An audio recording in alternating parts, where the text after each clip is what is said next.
This hearing will come to order. I was mentioning to several witnesses that the hearing on the DREAM Act, or DACA, has an interesting, somewhat checkered history. The first hearing on the DREAM Act was scheduled for the week of September 11th, 2001. Obviously, it was postponed. It wasn't until 10 years later that the actual first hearing on the DREAM Act occurred. So this is the second hearing on the DREAM Act. 10 years and 2 administrations ago, I was honored to gavel in the first hearing on this legislation. Today, I'm honored to gavel in this hearing as chair of the committee. It was 20 years ago that I first introduced the DREAM Act with the chair of the committee at the time, Republican Senator Orrin Hatch. Senator Hatch said it was his idea. There was some dispute over that, but since he was in the majority, I deferred to him as the lead sponsor of the first DREAM Act. Our stories about the DREAM Act have touched the hearts of Americans. The phrase itself, dreamers, which was not identified early on with this cause, has now become common parlance. We revel in the stories of those who are affected by the DREAM Act and DACA because they are the stories of America and our history of immigration. Before we get started, I'd like to ask my colleagues to join me in viewing a video on this issue.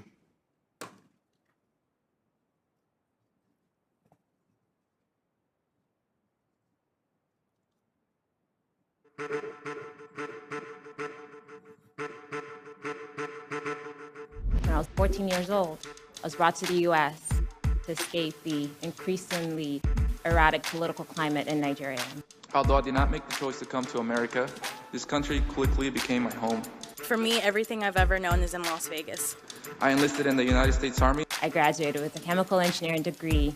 In Afghanistan, I fought side by side with my Army brothers. It mattered more that we were willing to die for each other and for our country than where we came from. They gave up everything they knew to come to this country for us, for their children. I excelled and I thought that I was just like my classmates until the time came to apply for colleges. My guidance counselors then told me that it was the end of the road for my academic career. Even though I had a STEM degree and there were jobs available, no one would hire me in this field because I didn't have legal status. It's been nearly 10 years since graduation, and I'm yet to work a day as an engineer. In an effort to get right with the law, my dad had paid a notario to file an immigration application. We were taken advantage of. While she was doing this, she was draining our life savings. I was awakened with a police officer by my bed, being rounded up around our dining room table. The same table that every week my family would sit around to read the Bible. The only thing worse than having your dreams dashed or being rejected by my own country is losing my father and not being able to say goodbye. You're not attacking a stranger. You're attacking the girl who sits next to your grandson in chemistry class. Too many young people like me are carrying burdens that we were never meant to carry. There are people that, like my family, are only making our country a better place. They volunteer in our communities, they go to church with us, they go to school with us. I don't believe that I'm entitled to anything more than this great nation has taught me, that we all have a right to life, liberty, and the pursuit of happiness. We as dreamers have something to offer to the country we always considered our home. Through the love that we have for this country, through the love that we have and that our pastors and faith leaders are providing, we're going to finally, through love, see justice. My name is Oscar Vasquez, and I am proud to be an American. It was 9 years ago today when President Obama walked into the Rose Garden and announced a new policy that would change the lives of hundreds of thousands of young people in our country. It is called Deferred Action for Childhood Arrivals, better known as DACA. DACA allows young immigrants who arrived in America as children to safely remain in the only home they've ever known. If they register with the government, pay a substantial fee, clear criminal and national security background checks, then they can receive temporary renewable protection. Since 2012, more than 800,000 dreamers have stepped out of the shadows to enroll in DACA. The program has been a life changer. It has allowed them to work, pursue higher education, and serve in America's military.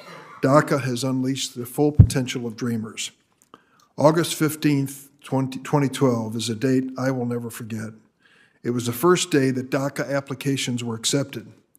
I was at Navy Pier in Chicago for a workshop to help dreamers apply for DACA. We weren't sure if anyone would show up, then we weren't sure how many would show up, and then what happened astonished us. Thousands of young people showed up on that day, filled the entire boardwalk. Some gathered with their parents at midnight before the actual opening that morning. Some drove in from neighboring states. That's how eager these young people were to officially become part of America, even if on a temporary renewable basis. And that's what's really the key word when it comes to DACA. It's temporary. When President Obama first announced it, he said, because this is temporary, Congress needs to act. There's still time for Congress to pass the DREAM Act this year, he said, because these kids deserve to plan their lives in more than 2-year increments.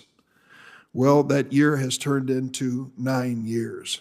Over the years, the DREAM Act has been a victim of a filibuster on the floor of the Senate 5 different times.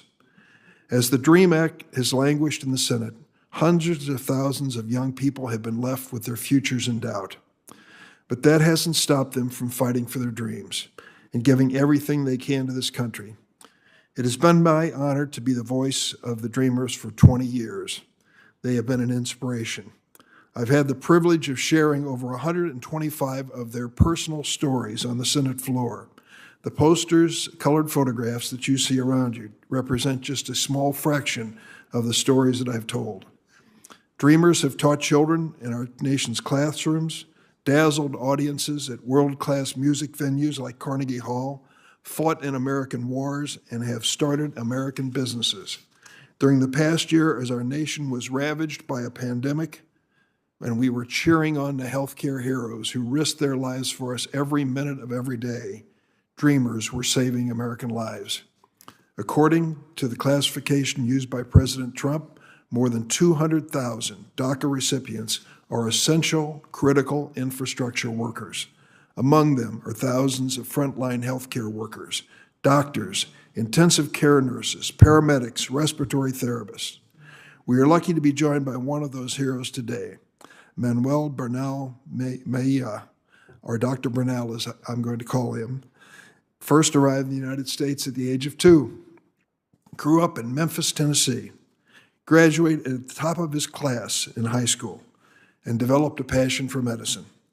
That passion led him to my home state of Illinois, where he enrolled in the very first medical school in the nation to admit DACA recipients, Loyola University Chicago's Stritch School of Medicine. Today, Dr. Bernal has taken a break from the work that he's doing in an emergency room on the south side of Chicago in one of the busiest trauma hospitals in our community. During this pandemic, Dr. Bernal has literally risked his life every day to serve our country and save lives. In 2017, the former president attempted to terminate DACA. Just imagine what it would have meant for our country if the Supreme Court had not stopped him from deporting heroes like Dr. Bernal to countries they hardly remember. The legislation we're focusing on today, the Dream and Promise Act, recognizes dreamers aren't the only immigrants with a dream. And they are far from the only people falling through the cracks of our broken system. This includes 400,000 people living in the United States under temporary protected status, TPS. Like DACA recipients, TPS recipients have saved lives during this pandemic. More than 130,000 TPS holders are essential critical infrastructure workers, including 11,600 healthcare workers. We're going to hear from one of them this morning. His name is Rony Ponthieu. I think I pronounced that close to correct. Is it? Good. Bien. And he was granted TPS after a devastating earthquake hit Haiti in 2010. He and his wife resettled in Florida, where they raised 2 children, and where Mr. Ponthieu works as a nurse in the respiratory unit of his patients. After former President Trump attempted to eliminate TPS for Haiti in 2017, Mr. Ponthieu pleaded with him to, quote, help us stay in this country with peace of mind so we can save the most people possible. That is all TPS recipients like Mr. Ponthieu and dreamers like Dr. Brunel are asking for. They're not asking for a handout, but an opportunity to continue to serve and save lives in America. We need people just like them. DACA and TPS recipients and their households contribute an estimated $17.4 billion in federal taxes and $9.7 billion in state and local taxes every single year. By enacting the Dream and Promise Act, we can increase our nation's GDP by an estimated $799 billion over 10 years and create more than 285,000 new jobs. There is a mistaken notion that we have a static number of jobs in America and we all have to fight over them. We are finding that by bringing talented people in to serve this country and to create businesses, we actually have a dynamic that increases the size of employment in our economy. We need a functioning immigration system that welcomes immigrants so we can grow our economy and put America on track to be a winner in the 21st century. The challenges we face at the border are no excuse for inaction. I've spoken to Senator Cornyn and Senator Sinema about the southern border. We are not going to ignore that reality, but this is a reality as well. There is no excuse for inaction. For too many years, Congress has looked the other way and found another excuse to put off this decision. It's time to allow these individuals, these future Americans, to finally become American citizens. That's why we must join the House in passing the Dream and Promise Act. Now I recognize Senator Grassley. Thank you, Mr. Chairman, and thanks to all of our witnesses that will be testifying today and answering our questions. Today's hearing addresses a topic of interest to many members of Congress and Americans around the country, and it's a very important issue for me because, like you, Mr. Chairman, I've worked to find a legislative solution to addressing the DACA populations. In 2018, I did just that when I introduced the Secure and Succeed Act with several members of this committee. I know this is an issue of great importance to you, and I know that you have been leading bipartisan discussions in recent weeks to try and reach an agreement. As ranking member of this committee, I look forward to participating in those discussions moving forward. I'd like to take two brief points that I'd like to make about the ongoing debate over legal status of undocumented young people brought here as children. I start with the assumption that children brought here by their parents did not violate our laws, but their parents did by violating our laws coming to this country. First, any legislation providing legal status for those young people must include meaningful border security and immigration enforcement measures. The need for robust border security and enforcement measures has been demonstrated by the current crisis at our southern border, a crisis that is in direct result of this administration's policies. Whether it be terminating physical barrier construction at the border, severely limiting the ability of ICE to enforce our border immigration laws, or supporting sanctuary cities, the administration has actively sought to undermine border security and immigration enforcement. Therefore, it shouldn't be a surprise that last month the total encounters at the southern border were up 675% from May of 2020. For unaccompanied children, encounters were up 1,305% from last May. And for family units, it was 4,143% up. These numbers are staggering. The administration doesn't seem to be doing much about it. The president and vice president still have not even been to the border to see firsthand the problems. When the vice president was asked about it last week, her response was, and I haven't been to Europe either. This administration's responses to crisis at the border, it was truly baffling statement. If we want to provide legal status for Dreamers, we must secure our border so that we don't find ourselves in the same situation again 20 or 30 years from now. Unfortunately, the administration doesn't appear to be serious about doing that, and the bills we're discussing today don't even attempt to do that. When I was at the border a couple months ago, I had the opportunity to hear the Border Patrol say to us that they had an opportunity to brief the incoming administration before the January 20th date of inauguration, and they advised the incoming administration to leave everything that was then in place, and obviously on January the 20th, the administration took contrary action. And what do we have? We have the crisis that you see on television every day with people crossing, wading through the Rio Grande to get here. Finally, it is important that any bill providing legal status to undocumented young people, especially DACA recipients, be properly scoped. The act that we're having the hearing on and the DREAM Act fail that test in a number of ways. Highlight just a few.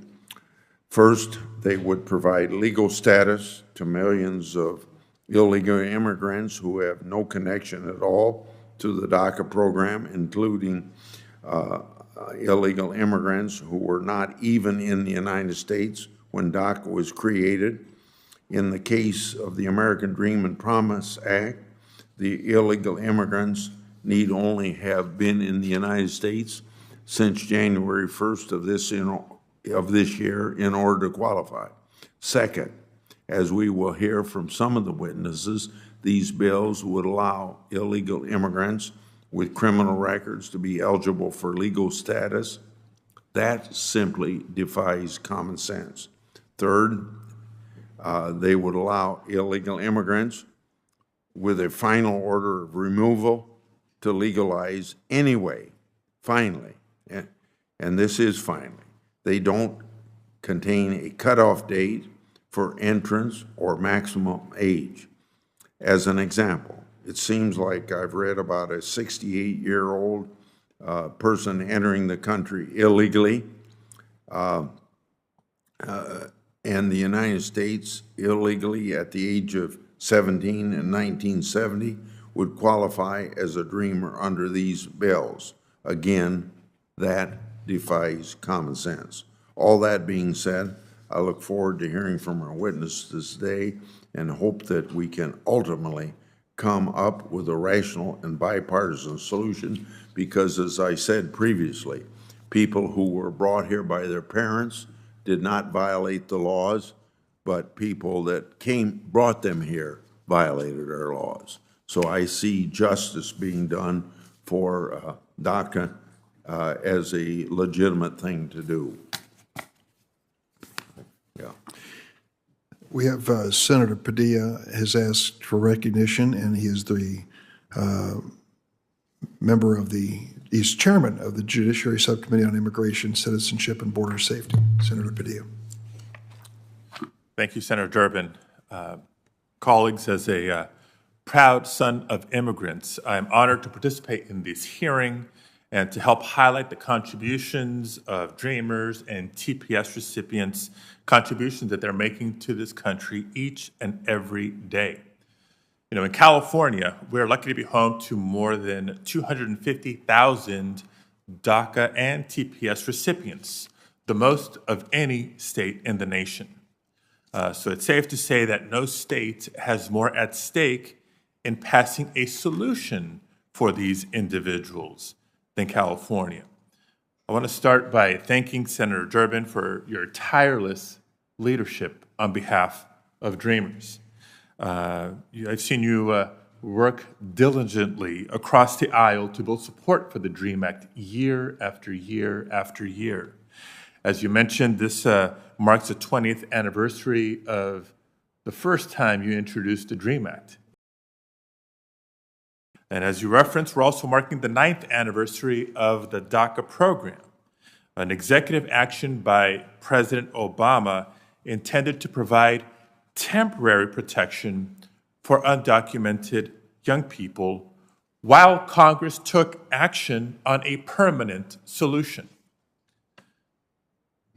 The last 9 years are a testament to the passion and resilience of DACA recipients and advocates. Hundreds of dreamers have come forward to share their stories with the world, risking deportation to fight for their futures. For 4 years, dreamers successfully opposed efforts to destroy the DACA program. They even demonstrated the unlawfulness of these efforts before the United States Supreme Court.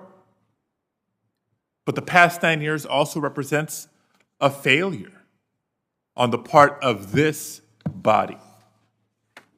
Congress has repeatedly failed to pass a permanent solution, creating a pathway to citizenship for dreamers and other long-term residents of our communities. DACA was enacted as a stopgap measure. It was never enough, nor intended to be enough, for the hundreds of thousands of undocumented immigrants who work, study, and have made their lives here in the United States. Over the last 20 years, DREAM Act measures have received support of bipartisan majorities in both the House and the Senate, only to be blocked by the filibuster. It's no surprise that protecting dreamers is a bipartisan issue in Congress. In fact, overwhelming majorities of the American people, yes, Democrats, Republicans, and independents, support a path to legalization for undocumented young people. The American people recognize our urgent need to do justice by dreamers. And still, Congress has left hundreds of thousands of young people and their families to live in limbo for years and years and years. And in that time, dreamers have continued to make their lives in communities across America, as have TPS recipients. They've shared their intelligence, their dedication, and their skills, despite constantly living in fear of a potential change in their status. 29,000 DACA recipients and more than 11,000 TPS holders are healthcare workers, essential frontline workers during the COVID-19 pandemic. These brave individuals were able to pursue their ambitions to serve others only because of their temporary legal status. They risked their lives to care for COVID-19 patients throughout the country. And that's just in healthcare. Another more than 500,000 DACA recipients and TPS holders have held jobs in industries classified as essential, from agriculture and food service to sanitation and construction. These immigrants have put their own health and their family's health on the line to keep America running. And most DACA and TPS holders only know the United States as their home. To colleagues, it is past time for Congress to recognize that reality into law. Creating a pathway to citizenship for dreamers and TPS holders isn't just the right thing to do, it's also key to strengthening our economy. A new report from UC Davis and the Center for American Progress finds that the American Dream and Promise Act would create hundreds of thousands of new jobs and raise wages for all American workers. Dreamers, TPS holders, and other long-term permanent residents of our country have been waiting too long for Congress to act. Lady, a DACA beneficiary who advocates on behalf of farm workers like her parents, needs our help. Patricia, a TPS beneficiary from El Salvador, who needs our help. Erica, a DACA beneficiary whose parents are TPS beneficiaries from El Salvador, is working as a medical assistant at a pediatric hospital in Dublin, California, and she needs our help. The names and the stories go on and on and on. The American people are calling on us to pass permanent protections for the people that they know as doctors, as teachers, as neighbors, as parents. Mr. Chair, I look forward to hearing from today's witnesses about the urgent need for a path to citizenship and the strengths that immigrants bring to our nation. Thank you. Thank you, Chairman. Chairman, may I just say a few words? I'm going to first recognize Senator Cornyn, and then you'll be the next. Thank you. Please.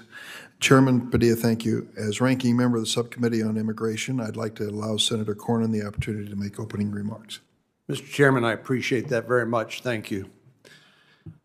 In the 9 years since President Obama announced the DACA program, the Deferred Action on Childhood Arrivals, the young men and women whose futures it sought to secure have been sent on a high-stakes roller coaster journey.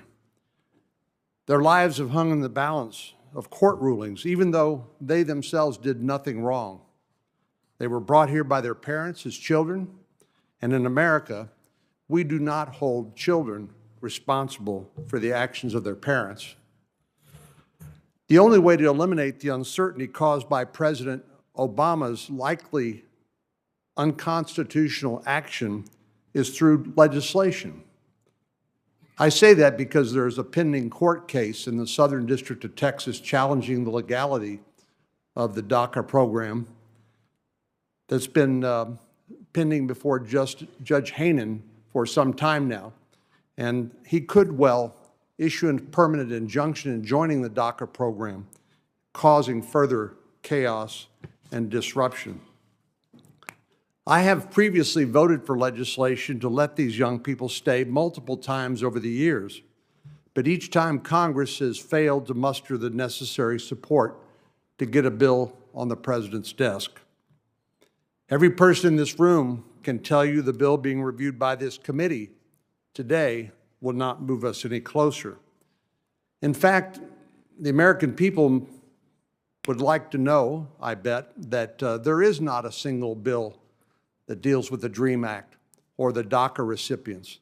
In fact, the original DACA made 1.3 million young people eligible, but only 640,000 are still active today. Then there was the Secure and Succeed Act of 2018, which sought to provide a pathway to citizenship for 1.3 million DACA recipients. And unfortunately, that was not successful. And then there's the DREAM Act of 2021, sponsored by our chairman, which would extend a pathway to citizenship for 3 million migrants. And then finally, the bill that we're talking about here today, the American Dream and Promise Act, would extend a pathway to citizenship for more than 4.4 million people. But as an example of how far afield we've gotten, the American Dream and Promise Act would not just apply to those who've come to our country as children, but this would extend a pathway to citizenship to adults who've entered the United States as recently as January the 1st, 2021.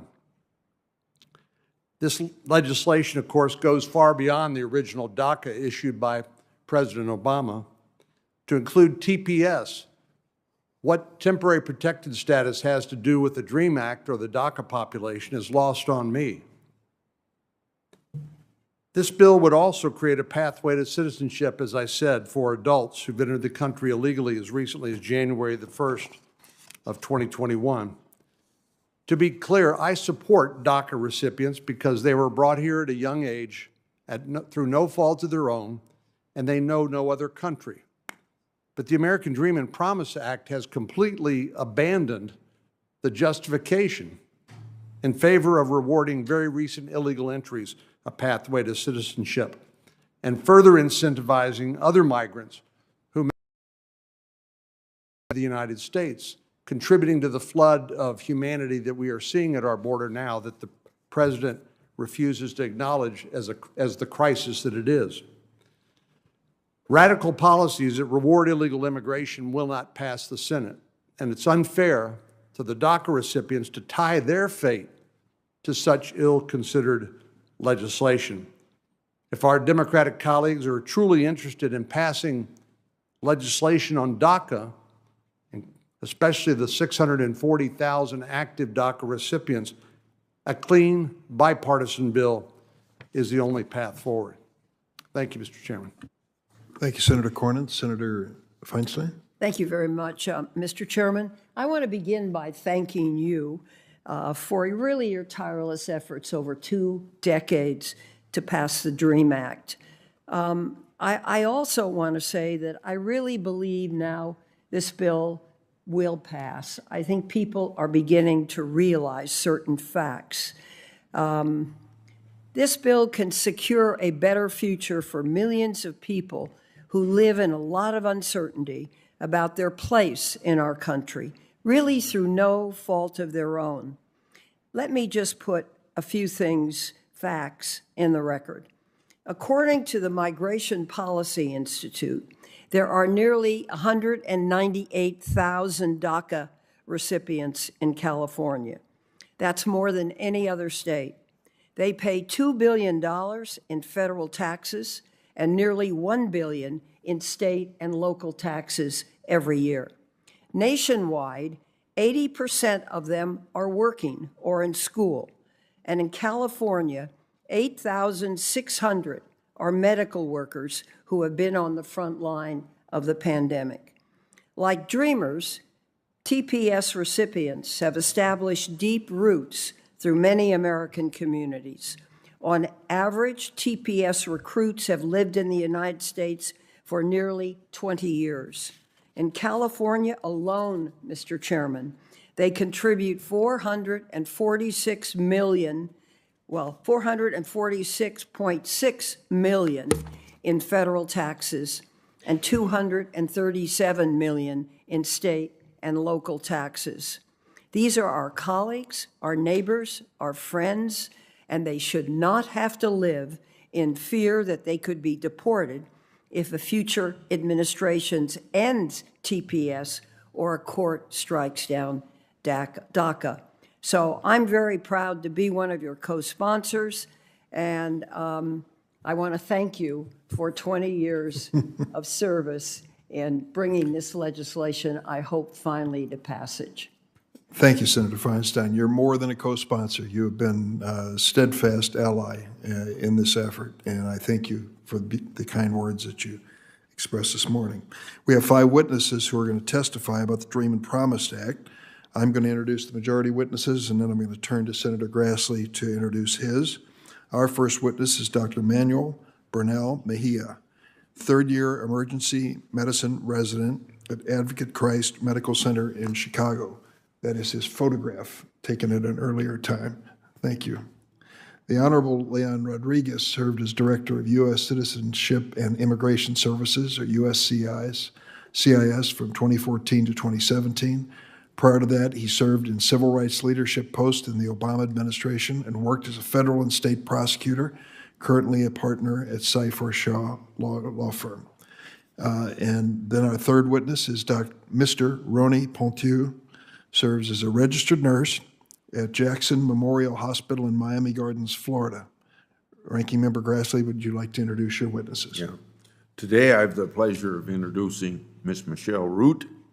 Michelle's daughter, Sarah Root, was killed by an illegal immigrant drunk driver in Omaha, Nebraska on January 31st, 2016. Sarah, a native of Iowa, had just graduated from college with a 4.0 GPA hours just before she was killed. Sarah's killer fled the country within 3 days after making bail. The Obama administration's U.S. Customs and Immigration Enforcement refused to place a detainer on him despite repeated outreach from the Omaha Police Department. He remains at large to this very day. I've known Michelle for a number of years, and I'm a proud co-sponsor of Sarah's Law, which would require ICE to detain illegal immigrants who have been charged with a crime that resulted in death or serious bodily injury of another person. Michelle has previously testified in Congress regarding the same about Sarah's tragic death. Her testimony at this hearing will highlight the importance of making sure that we don't offer legal status to illegal immigrants with a criminal record. I just don't understand the opposition to such a simple bill to bring justice to the injustice of the lack of prosecution of crimes like Sarah's death. We thank Durbin very much for his leadership in this area. We also thank somebody like Michelle for her constant fight for justice for her daughter. I also am introducing Mr. Joseph Enlow. Mr. Enlow is founder of the Enlow Group. He served as Deputy Director for Policy at U.S. Citizenship and Immigration Services, and in that role served as Acting Director of the agency from February 2020, January 2021. Prior to that, he served as Chief Counsel of USCIS from July 2019 to February 2020, after serving as Deputy Assistant Attorney General at the Department of Justice from June 2018 to July 2019. Prior to joining the executive branch, Mr. Enlow served as legal counsel in the office of Congressman Raul Labrador and as a counsel to the House Judiciary Committee, Subcommittee on Immigration and Border Security. He began his career in federal service in Baltimore, where he spent almost 7 years as an assistant chief counsel with with ICE, litigating before the U.S. immigration courts. Mr. Enlow received his undergraduate degree at Brandeis University in Waltham, Massachusetts, and a JD degree, Case Western Reserve University School of Law, Cleveland, Ohio. I welcome both witnesses and all witnesses. Thanks, Senator Grassley. And the procedure will be well known to the members, but I'll repeat it for our guests. After we swear in the witnesses, each witness will be given 5 minutes to provide opening statements. There will be a round of questions with each senator having 5 minutes, and I ask them to please do their best to remain within the allotted time. So we'll start with administration of the oath. Would all of the witnesses please stand? Raise your right hand. Do you affirm the testimony you're about to give before the committee will be the truth, the whole truth, and nothing but the truth, so help you God? Let the record reflect that the witnesses all responded in the affirmative. They'll each be given an opportunity for opening statements. Then I will ask a round of questions and invite Senator Padilla to come up and chair the remainder of the hearing. As chairman of the Immigration Subcommittee, we've done this as a joint hearing for the full committee and subcommittee. So thank you. Dr. Bernal, please proceed with your opening statement. Good morning, Senators. My name is Dr. Manuel Bernal Mejia. Thank you for giving me the opportunity to share my journey of becoming an emergency medicine physician as an undocumented individual. First, I want to make sure to thank Chair Durbin and Ranking Member Senator Grassley, as well as Senator Graham for introducing the DREAM Act with Senator Durbin. I would also be remiss if I also did not thank Senator Blackburn for her service to my home state of Tennessee. It is an honor to be with you all and share a bit of my story.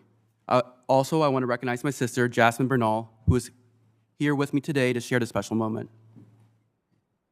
My mother was 24 and my father was 27 when they made the difficult decision to leave everything known to them to come to the United States in search of a better life for their 2-year-old son. Little did they know their decision would lead to my career as an emergency medicine doctor. Day after day, I provide critical care to save American lives on the front lines of the pandemic, even as my own future in this country remains uncertain. My memories of my birth country are shaped only by family pictures that were shown to me as a child. To be honest, the United States is the only home that I know. Tennessee, where I grew up and had quite the average upbringing as a kid. As a kid, I was enrolled in way too many extracurriculars, from karate to swim team, all while living in blissful ignorance of the gravity of what it meant to be undocumented. It was not until I first attempted to obtain a driver's permit that I started to grasp the extent of the many barriers I would face as an undocumented person. Nonetheless, I forged ahead, diving deeper into my studies to distract myself from what my undocumented status might mean for my future. I'm proud to tell you that I was one of 36 individuals accepted to the University Honors Program at the University of Tennessee at Chattanooga, where I eventually graduated summa cum laude. I developed an appreciation for the medical profession early on when I witnessed the compassionate care a loved one received at St. Jude Children's Research Hospital. This transformative experience served as my first true exposure to the field of medicine and helped me embrace the idea that my unique skill sets and talents could be best utilized delivering medical care to others. In college, and later on as a medical student, I realized that a career in emergency medicine was the best avenue for combining my love for serving marginalized communities and pursuing medicine. While in college, I had the unique opportunity to serve as a medical scribe for doctors in the ER of a small hospital in Chattanooga, Tennessee. There, I worked side by side with emergency medicine doctors, and I eagerly absorbed as much as possible about serving ill patients. I saw firsthand the inherent vulnerability that patients face in the ER and how the vulnerability is exacerbated by language, cultural, and educational barriers. I observed the ER's role in the community as the access point to healthcare for people from marginalized communities. And all while my desire to become an emergency medicine physician grew stronger by the day, I knew that being accepted to medical school as an undocumented student would be almost impossible. I spent endless nights drafting emails to numerous medical schools, inquiring whether my undocumented status would obstruct my dreams of becoming a doctor. Repeatedly, those conversations would end in disappointment. It seemed like my hopes of becoming a doctor were getting further out of reach. The DACA program changed everything and opened many new doors for me. Importantly, it allowed me to enroll at the Loyola University of Chicago Stritch School of Medicine, where I eventually went on to graduate within the top third of my class. Fast forward to today, I am now less than 1 week away from completing a 3-year residency training program specializing in emergency medicine. And while DACA has been a lifeline, only a pathway to citizenship granted by Congress would allow me the ability to live free from fear, safe with the knowledge that I can continue to serve my community. As an ER doctor, I have taken care of patients at all stages of life, from delivering babies taking their first breath to providing comfort care measures for dying patients during their last moments of life. I trained during the height of a global pandemic, taking care of a too-high to count number of critically ill COVID-19 patients, all while fearing the possibility of deportation because the previous administration was working relentlessly to dismantle DACA. I know that no protections are truly permanent, save for the ones provided by legislation, which only you all have the power to grant. I'm honored to serve my community during this pandemic and to help save lives when our country has collectively experienced great loss, even as I face my own uncertain future. And while it is true that most dreamers are not doctors, we all contribute to this country in our own special way. America is our home, and on behalf of the millions of dreamers living in the U.S., I ask that we be allowed to give back to our home permanently after being allowed to earn citizenship. I've been offered a position as an attending doctor in a hospital in Illinois where I will continue to serve the American people. While I know I'll work my hardest every day, only a pathway to citizenship will allow me to serve fully and continue my career as an ER doctor. I encourage the members of this committee to help ensure that young people like me who have built our lives here can contribute fully to the communities we know and love by passing a pathway to citizenship. Thank you again for allowing me to share my story with you today. Thank you, Dr. Burnell. I'm going to take the privilege of the chair for just one moment and salute Loyola University in Chicago.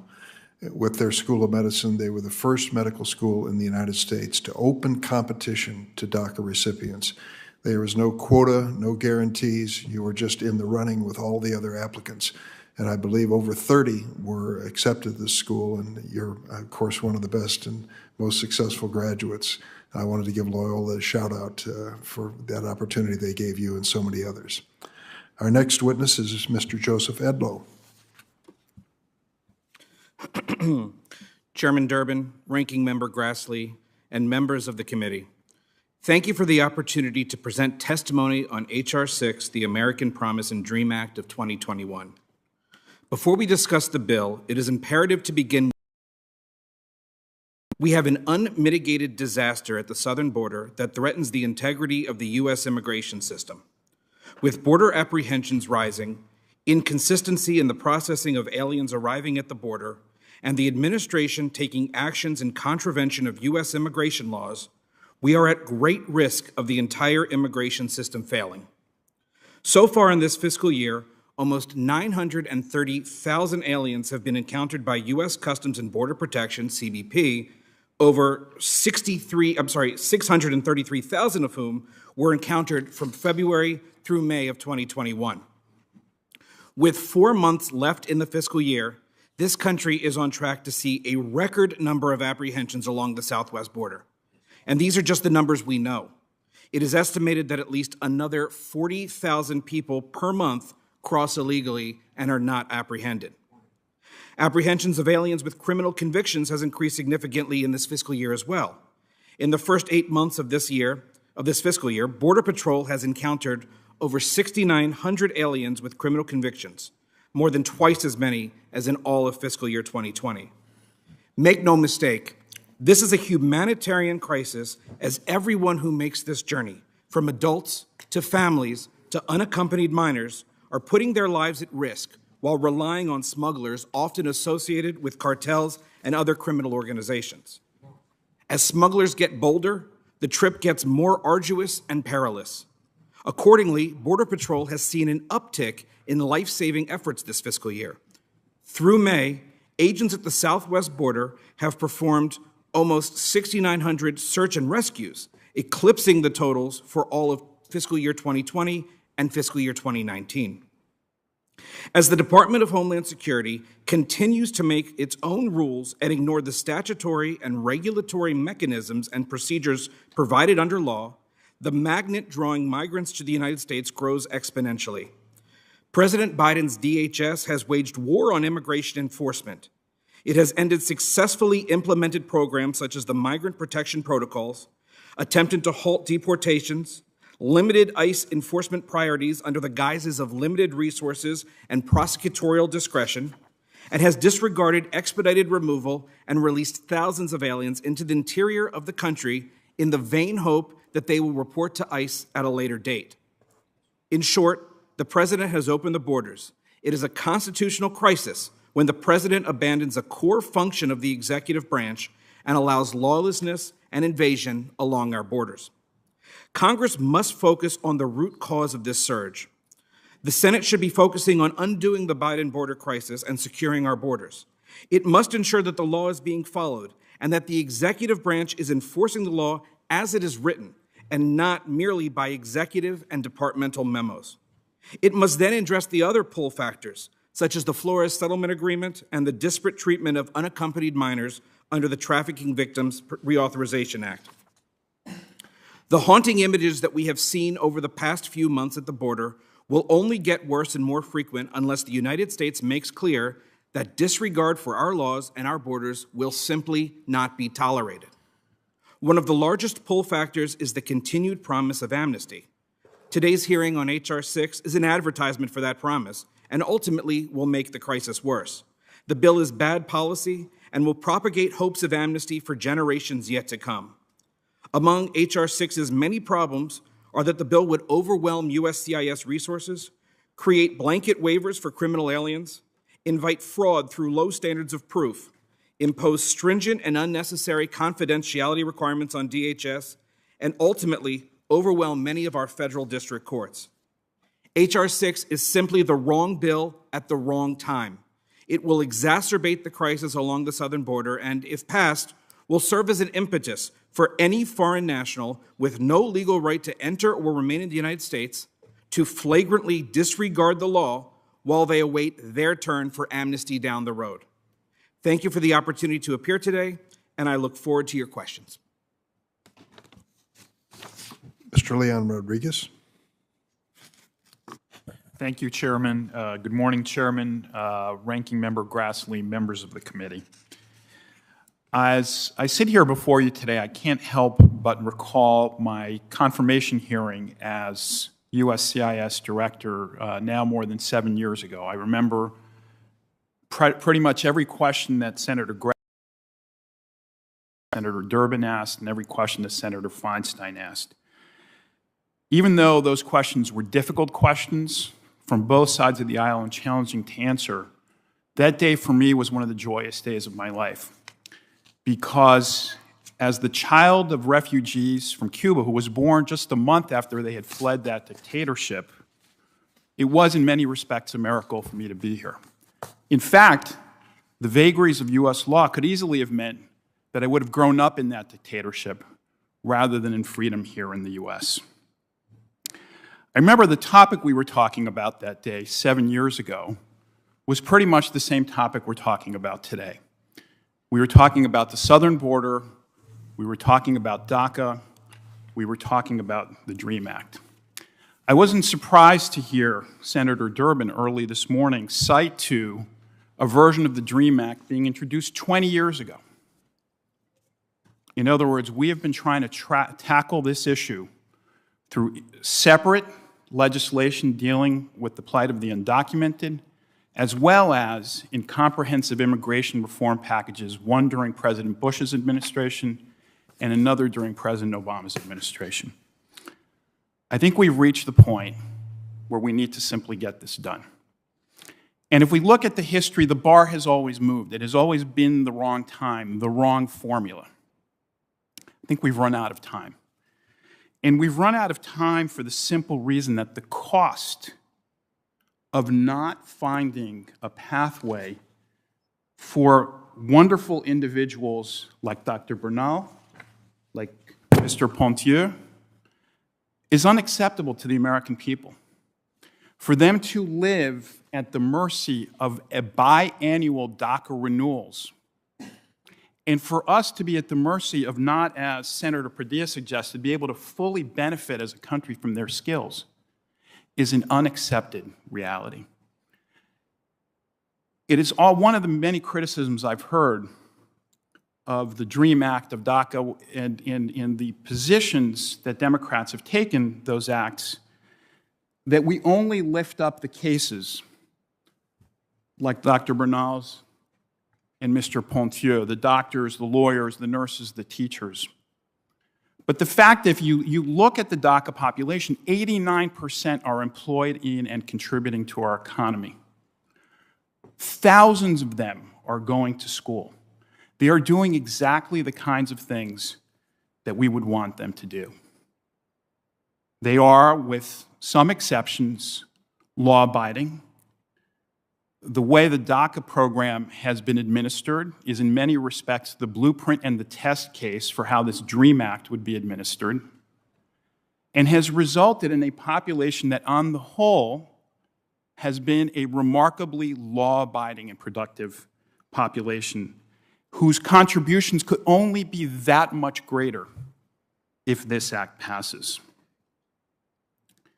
Now, I have to very specifically respond to the proposition that the fate of the Dreamers needs to be linked to our solution to what's going on the border. And the idea, and I agree with my colleague, Mr. Edlow, we do need to address the root causes. The root causes are the desperation of the people coming to our borders. They are the result of coming from countries that boast the first, second, and fifth highest homicide rates in the world. There is nothing that we will do that will stop that migration, notwithstanding the exploitation by smugglers, notwithstanding whatever walls we built, unless those conditions that are driving them to migrate are addressed. In the meantime, though, we can't wait to solve the case of the Dreamers. It is one thing to treat people as pawns in larger political debates for 3 months, 5 months, 6 months. It's quite another for 20 years to have passed without a solution. What I love about our country is that we are a country that fixes things, solves things, and makes them better. The time has come to do exactly that. Thank you, Mr. Rodriguez. Ms. Root?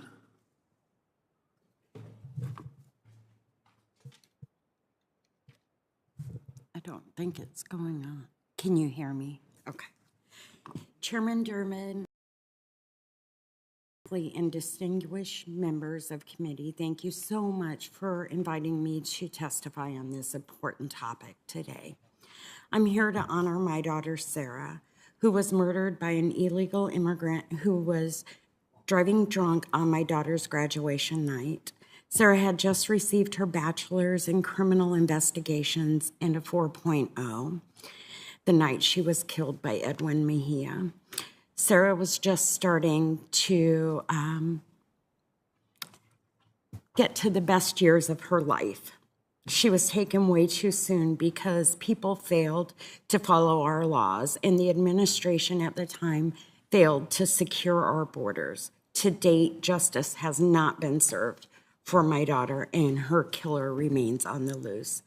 Sarah was my only daughter, and she made me want to be a better person. Because she was so kind, caring, loving. She put others before herself, and no matter how busy she was, and she was busy, she made time for family and friends. She was smart, worked hard.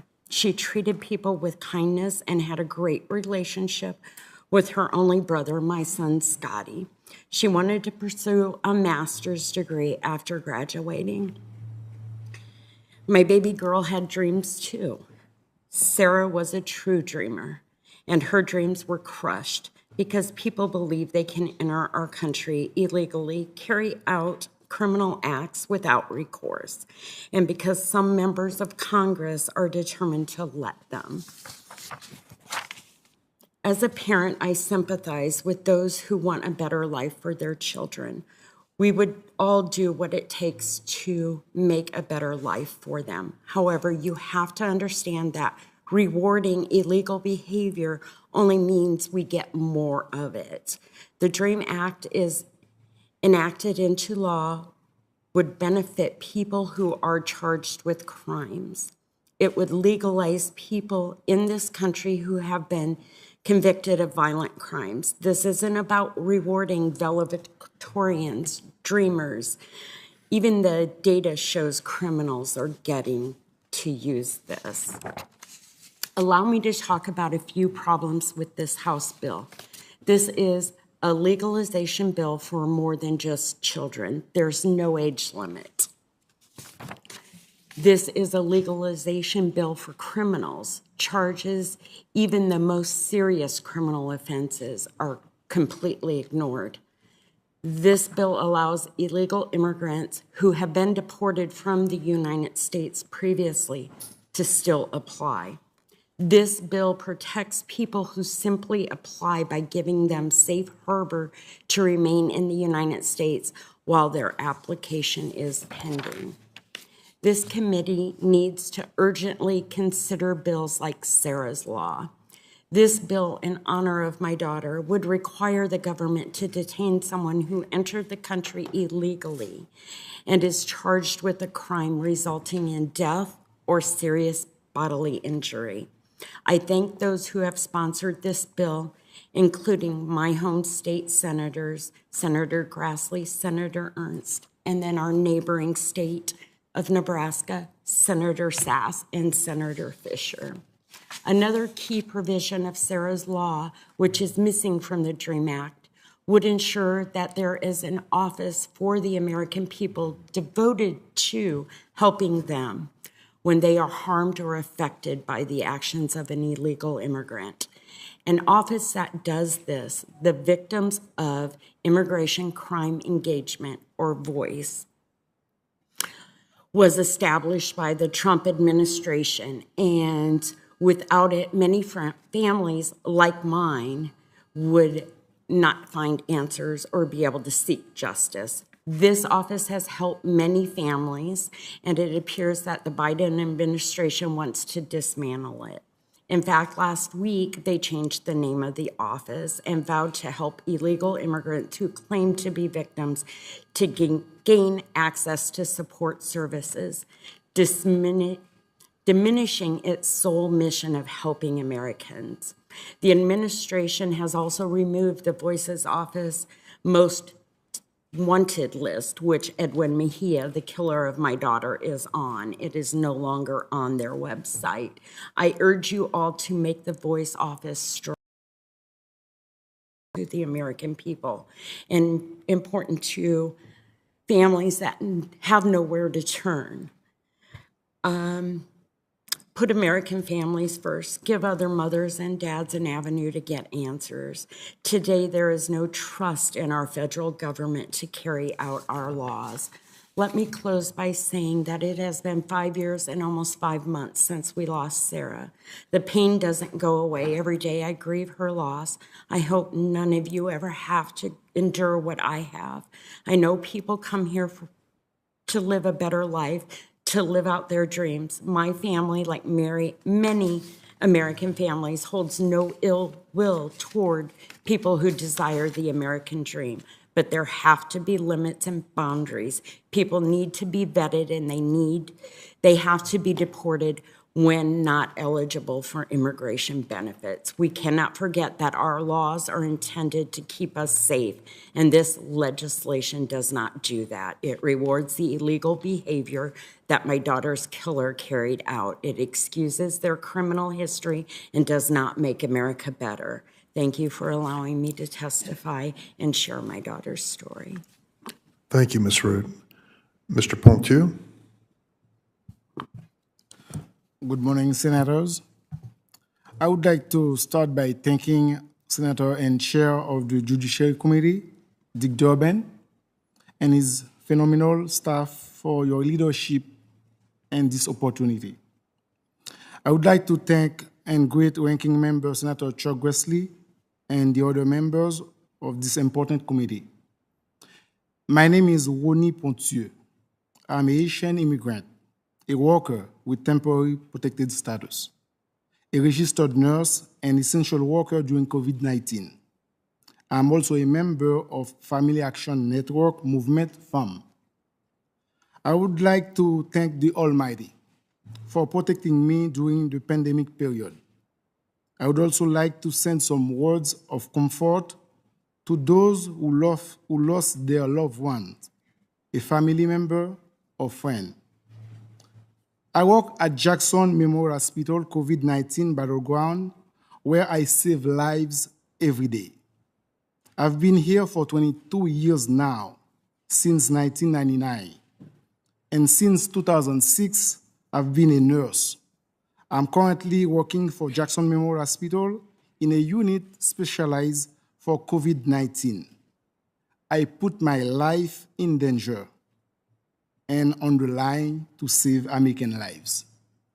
Every day, I'm exposed to COVID-19 in order to save other people's lives. Many TPS holders are healthcare providers. I'm one of them. I put my life on the line every day to save American lives. And I'm asking the U.S. government to permit me to remain here with permanent residency. I came to the U.S. 22 years ago with my wife, Marjorie Pontieu, and we have established our lives here. I was granted temporary protected status, TPS, by immigration officials when the earthquake left Haiti in shambles a decade ago. My wife and I have had 2 US-born children, Christopher Pontieu and Ronid Christina Pontieu. We put ourselves through nursing school and bought a house in Miami-Dade. My son Christopher is an E4 specialist in the U.S. Army. Christina is a young leader at FAM.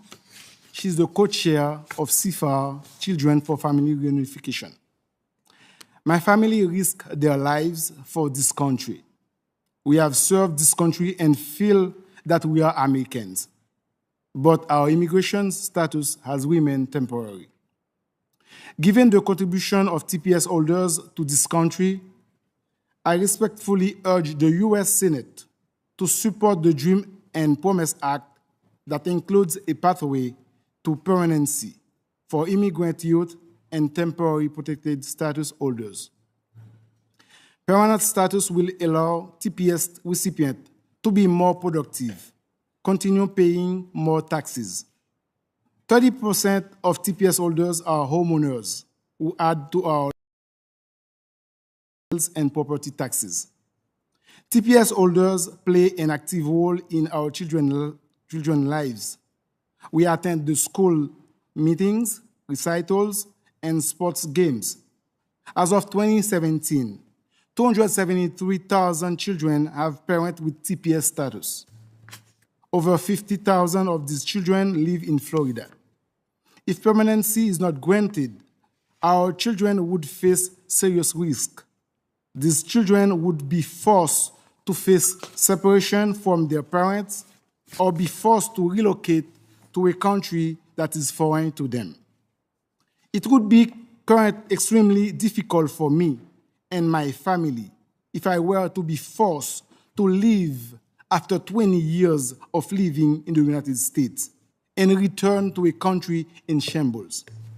Not only am I thinking daily about saving lives and taking care of my family, but in addition to that, I have to think about the possibility of leaving the United States eventually if I am not granted permanent status.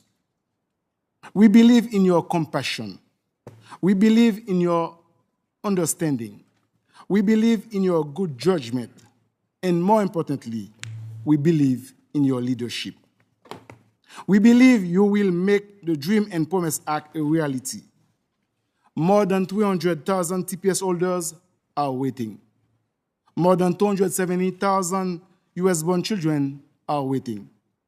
Let's work together, Democrats and Republicans, to have immigration reform that will change the lives of millions.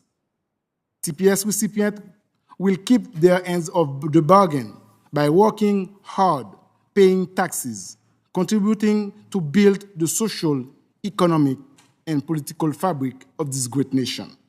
May God bless you. May God bless America. Thank you very much. Thank you very much, Mr. Pontieu. And let me also thank your family and especially your son, who is serving the American people in the U.S. military. We thank you very much for all of your presence today. And let me say, Ms. Root, it breaks my heart to hear Sarah's story. I'm sorry for the loss that you and your family have suffered as a result of that. I strongly support any efforts of law enforcement to locate the person responsible and to bring them to justice.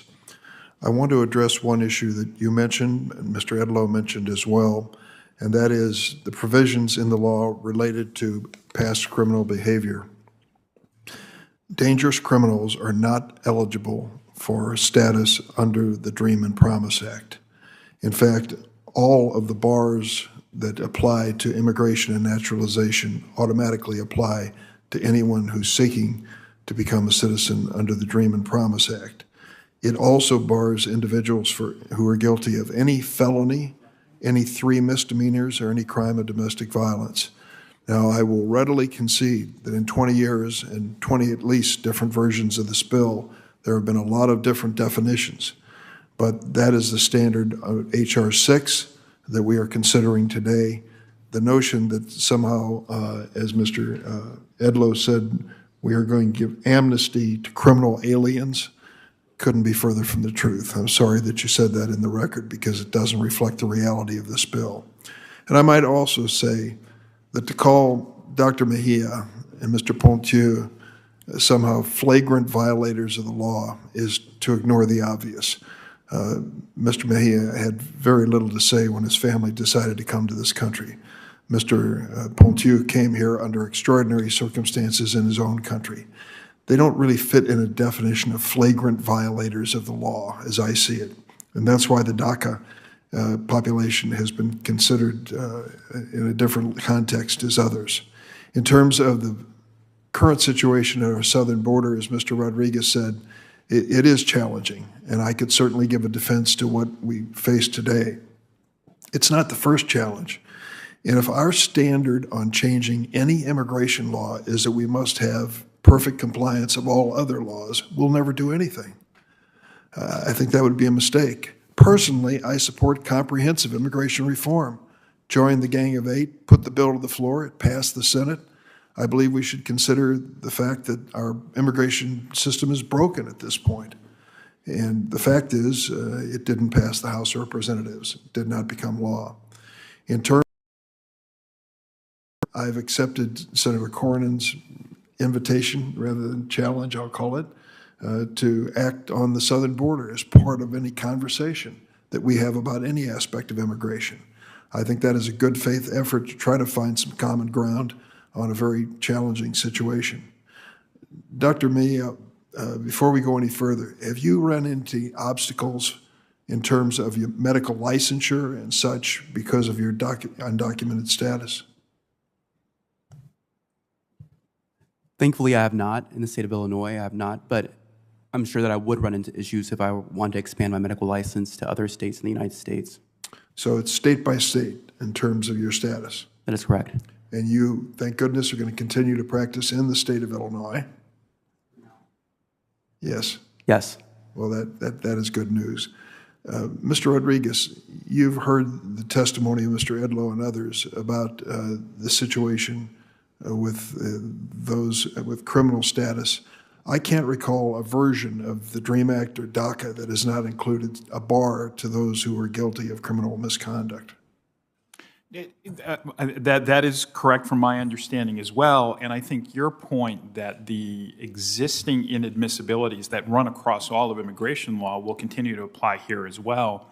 Those are structured specifically to exclude felons, serious criminals, even in many cases, those who've only committed one misdemeanor. Yeah. That is the case. With TPS, I believe that is exactly the case.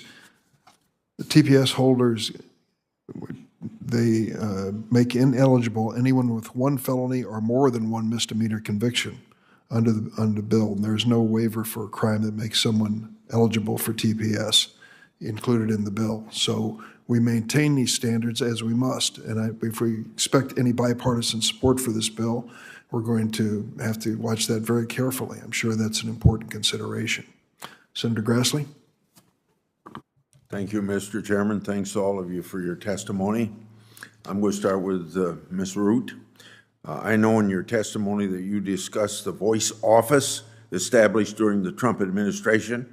I was concerned to see that last Friday, this administration announced changes to the voice office that appear designed to dismantle it. Can you just describe in a little more detail how that office helped your family and other families that have lost loved ones to crimes committed by illegal immigrants, and why it is important to maintain it? As I said in my testimony, for me, it was a place I felt I could go and get answers. You know, again, I'm grateful for the state that I live in because I had a lot of support from my senators and my congressmen. However, if I did not have that support, it was nice to have the voice office to call, get any updates on anything dealing with Edwin Mejia. And other families that I know that use the voice office, they felt the same way. It was nice to have a contact that would direct them in what they needed to do or help them through the weeds, as we call it, because when you are mourning the loss of a loved one, you don't know where to turn, and there was nothing out there for us. And then once the voice office started, there was an avenue for us to go to and get answers and get the help we needed. Mr. Edlow, in your testimony, you point out a number of facts about the DREAM Act and Promise Act that concern me, facts that are also relevant to the Senate counterpart, the DREAM Act. Could you comment on how these bills benefit those with criminal records and how very broad the criminality waivers are? After that, can you comment on how the eligibility provisions of these bills are so different that the eligibility parameters of the DACA program, specifically when it comes to issues such as age cutoffs and maximum ages? Isn't it true that these bills go far beyond the kids that we so often hear about? Thank you, Senator. Let's start with the criminality. So I appreciate Senator Durbin's comments, but let me correct a couple things there. First of all, in terms of dangerous criminals, we're not talking about dangerous criminals. misdemeanors, felonies, and there are plenty of misdemeanor convictions that would be someone that I think we would all consider to be dangerous. Drunk drivers, as Ms. Root has testified about, would be dangerous, and yet that's a misdemeanor. And they're certainly potentially eligible for relief under this bill. Same thing with potentially a misdemeanor child sex offense. That is something in certain states that would give rise to a misdemeanor conviction that, again, somebody would then be eligible. The waivers that we see here excuse behavior for things that we've always found to be inadmissible, including crimes involving moral turpitude, commercialized vice, and even misdemeanor convictions that would involve smuggling, drug smuggling, and prostitution. But in terms of the term felony, definitions do matter. And in this bill, we see a definition of felony to be more than 365 days. Now, certain states have a different definition of felony. For example, in California, you could have a felony conviction for 364 days. So that was somebody who would be convicted of a felony under state law, but would not be considered a felon under this definition. Additionally, the expungements that are allowed under this bill would include expungements for vacatures for any reason, including for rehabilitative purposes to get relief under this bill. That is new. That is something that is completely outside the scope of what we've normally seen in immigration law, where typically a vacature for that purpose is not appropriate. In terms of the DACA eligibility, very quickly, Senator, you're of course correct. We have no age cutoff here, so anyone who has been here for 4 years as of the 1st of January, who previously entered when they were 18, is eligible for this. Under DACA, it's 16, and they would have to have been here by June of 2012. That's certainly a 5.5-year gap that we add additional people in. Additionally, in terms of the lack of an age cutoff, your example is absolutely accurate. Somebody who entered years and years ago and then even potentially went home, as long as they entered initially when they were 18, they could be 70, 80 years old now, entered 4 years ago, and they're going to be eligible under this. So it's a lot larger population than just the Dreamers. My time's up. I'll have some questions for answer in writing. Thank you, Mr. Chairman. Thank you. Senator Leahy. Thank you very much. And I would just want to take a moment to compliment Senator Durbin, who has fought on this issue for years and has been really the clearest and best voice in the U.S. Senate on the issue of Dreamers. And, you know, we're a nation of immigrants. It becomes almost a cliche, but we are. My parents-in-law immigrated to this country. My wife was born here, and we've been married now for 59 years. My grandparents, maternal grandparents, immigrated to this country, and my mother was born here, and I still have relatives in Italy that I meet often. So it's important that we're having this. And it's important to note that everybody, or some seem to be talking about everything except Dreamers, the reason for this. Maybe that's because they know the majority of Americans, and that includes almost 70% of 2016 voters who supported Donald Trump, believe that Dreamers deserve to live and work legally in the United States. Certainly I do. I think Americans who believe in equal opportunity for DACA recipients, and that is the majority of Americans, would be dismayed to learn that Dreamers are currently banned from working in the federal government. So while Dreamers bring their considerable talents to virtually every other U.S. employer, including Fortune 500 companies, including state and local governments, as in my state, they're shut out from working as federal public servants in the country they love. Mr. Rodriguez, it makes no sense that every other employer in the country can benefit from Dreamers' talents and skills except the federal government. Do you agree with that? And if so, why? Yeah, I have to say that that is an issue that I think requires some careful study. Many positions throughout the federal government actually require U.S. citizenship as a prerequisite of admission. So I simply lack the expertise to make a representation today on that point. There are some that positions in the federal government that require very specific things, certain security clearances and everything else. This is blanket. Every employer in this country can hire dreamers except the federal government. Does that seem a little bit weird? I certainly think a lot of potentially helpful talent is being lost by the federal government, probably in places where it could be used. But again, I would be hesitant to make a sweeping statement about how citizenship status and immigration status should be applied by the federal government without having. Well, the reason I say this, we're seeing, and all of us are seeing this, the federal government experiencing a very serious brain drain. I look at a March 2021 report by the House Science Committee. There's been a concerning decline in our federal scientific workforce at agencies that are in the front line of keeping America competitive or trying to keep America globally competitive. But there are thousands of dreamers with undergraduate STEM degrees, pursuing advanced STEM degrees, who would jump at the opportunity to use their skills in service to America to help fill that gap that we acknowledge exists.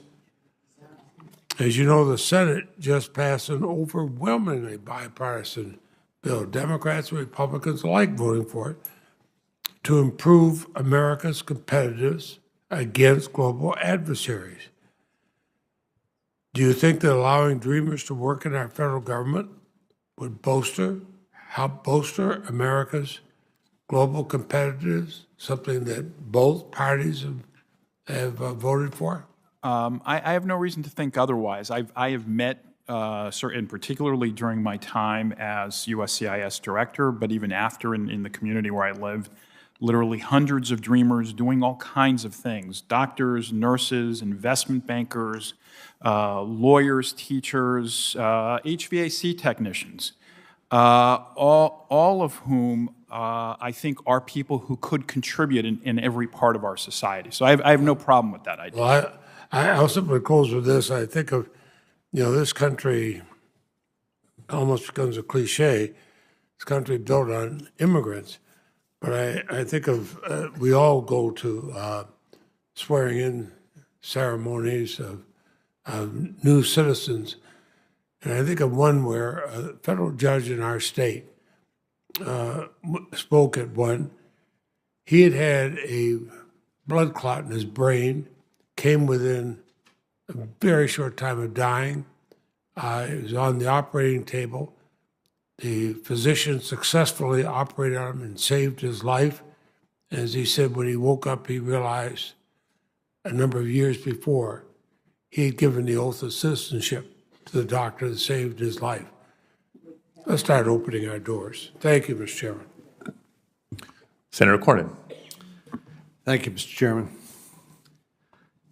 Is it Dr. Mejia? Yeah, that's fine. Thank you, Doctor. What year did you apply for a deferred action? I applied the year that, as soon as it was available to me. Okay. And there's no question that you've made incredible contributions to our country as an emergency room physician. And I think the reason you're here is because you're an exemplary of the type of young person who's applied for and received DACA, whose life has been cast into uncertainty because of the fact that this has not been something that actually resulted from congressional action and consensus building. And I personally support trying to provide a permanent solution for people like you. I think you heard me say that there's a number of different iterations of the DREAM Act and DACA, starting with the original DACA, which now has 640 active individuals. The bill before us today would provide 4.4 million people. If it is politically unlikely for us to be able to pass something like the American Dream and Promise Act, which I agree, which I believe it is impractical and unlikely to happen, would you support Congress passing a bill that would provide relief for a smaller population that could be agreed on by Republicans and Democrats alike, say the 640,000 active DACA recipients?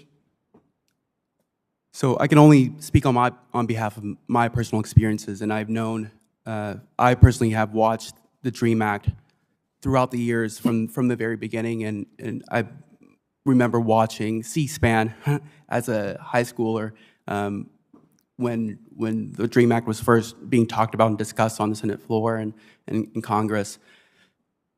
Personally, I would support such legislation if it meant a permanent solution for me and all the other DACA recipients currently, because it's been many years, and frankly, we're all tired of waiting and having our life up in the air. I think we're ready for a permanent solution. Well, as you probably heard me mention as well, there's a pending court case in the Southern District of Texas which could result in a permanent injunction against the DACA program because of legal problems associated with the original action. And so I think that should give all of us a sense of urgency. As many people have said earlier, Senator Durbin has championed this issue for many, many years.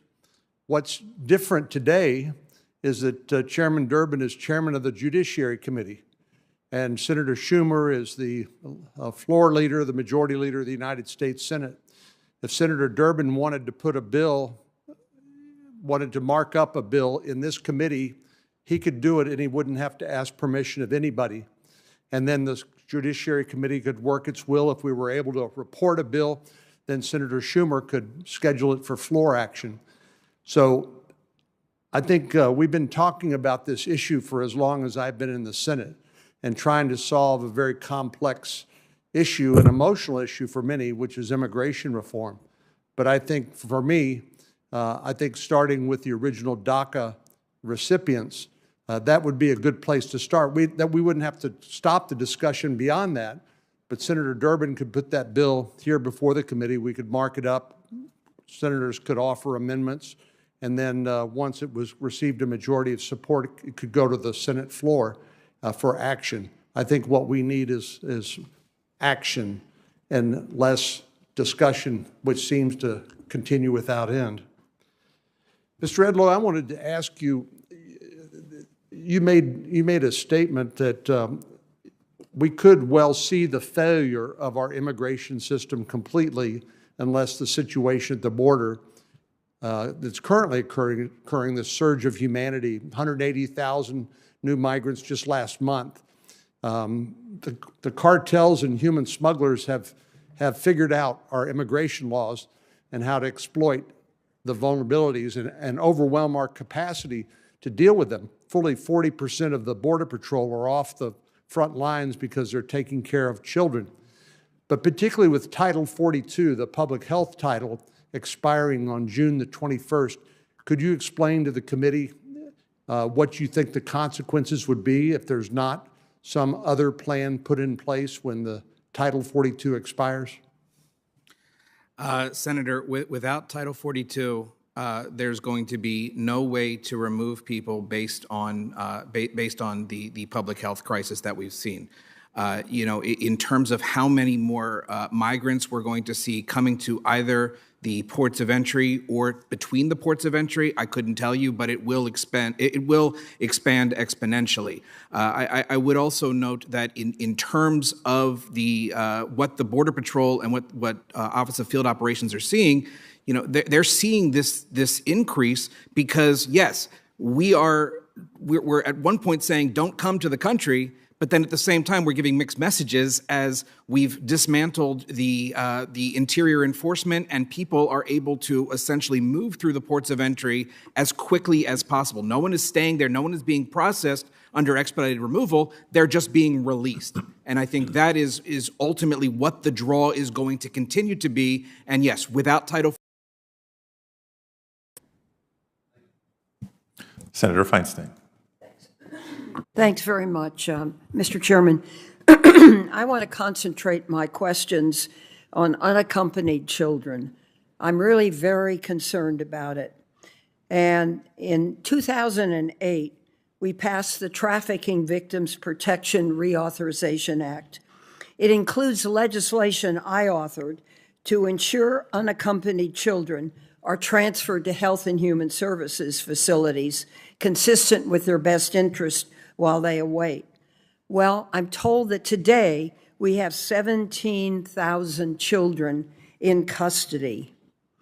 That is mind-blowing, candidly. I would like to know more about these 17,000 children. We may disagree over the best way to address their arrival, but they should be treated humanely at all times, placed with their parents or other appropriate adults as soon as possible. So, Mr. Rodriguez, would you begin with this 17,000 number and break it down for us as to what is happening today with children in custody, please? So Senator, not having been in the government now for about 4.5 years and knowing most of what I know from reading the papers, I can only agree with the proposition that we do need to break down and understand why that population is what it is, what the component parts of that population are, and why it is that that population has not been moved out of a detention setting. That's horrifying by any definition. Can anybody else respond on that question? 17,000 children, and we don't know where they are? Senator, I'm sorry. We don't know where we know where they are. Well, then perhaps you would tell us. Well, Senator, of course, I'm no longer in the government either, and I was not with Health and Human Services. But when the children are put into Health and Human Services custody, they are then moved to sponsors, as you noted. My concern there is I don't know that the sponsors are always close family. There's no follow-up with those sponsors to make sure that these children are put into safe places. So there's a humanitarian crisis there. But going back to TVPRA, I think the disparate treatment of children, unaccompanied minors, between those that can be quickly returned to countries, contiguous countries, and those that can't from other countries is really what is driving this, because we have to find a safe way to address that and a humane way to address that. And the best way would be to return them to their family if their family is back in their home countries, which we cannot do right now. Well, this is an area that I have some interest in, and I would appreciate other members of the panel commenting that what actions would you recommend Congress take to better protect unaccompanied children in immigration custody? Anybody have any suggestions? May I give you another suggestion, Senator? Sure. Okay. For those that are placed with sponsors, ensure that those sponsors are, in fact, their parents or their legal guardian, and ensure that either Health and Human Services or the Department of Homeland Security, whether it be HSI with ICE or somebody else, takes responsibility for ensuring that those children have been safely placed. We have seen far too many instances where children have been placed in homes and have been the victim of sexual abuse and other horrific crimes. We've got to make sure, but right now, there's no one in the federal government that's going to take responsibility for that role of making sure that they're okay. HHS says it's not them, and HSI, I don't think, thinks it's them either. So we've got to figure something out there. Well, thank you for that. Mr. Chairman, this is an area that I've had a lot of interest in. What's happening with 17,000 unaccompanied children? Where are they? What is the oversight? In 2008, we passed a bill. It's called the Trafficking Victims Protection Reauthorization Act. It included legislation I authored to ensure that these unaccompanied children were transferred to Health and Human Services. I thought they would have a better plan to take care of them. I don't know what the plan is at this point in time, but I would like to know it. And so I would like to ask that the department give this committee exactly what the status is of these 7. And I am hopeful that this committee will follow up and see if we are doing the best we possibly can to see that they are in good and secure circumstances. Mr. Chairman, Senator Durbin. I share your concerns, Senator. We don't have a current representative of the administration on this panel, but we certainly should be doing our duty and oversight in this important area. Thank you. Thank you. And I too commit as chair of the subcommittee on immigration and your colleague from California to work with you to follow up with the appropriate agencies Good. to get you the information. Good. Thank you. Thank you very much. Senator Lee. Thank you very much, Mr. Chairman. In September of 2019, then presidential candidate Biden promised that should he be elected as President of the United States, there would be immediate surges at the border. He said, quote, "If you want to flee oppression, you should come." Given President Biden's open invitation while he was a presidential candidate, it's not at all surprising, in my view, that we have record-breaking surges at our southern border that are causing a full-blown crisis at the border. Since February, over 632,000 people, that is that we know of, embarked on an incredibly dangerous journey and have entered the country illegally with hope of eventual amnesty. I went to the border in March with nearly 24 of my colleagues, and I saw this crisis firsthand. And I saw it as one who had spent 2 years of my life living along the U.S.-Mexico border, and saw that the risks had gone up substantially since I had last visited. And what exactly are we here to do today?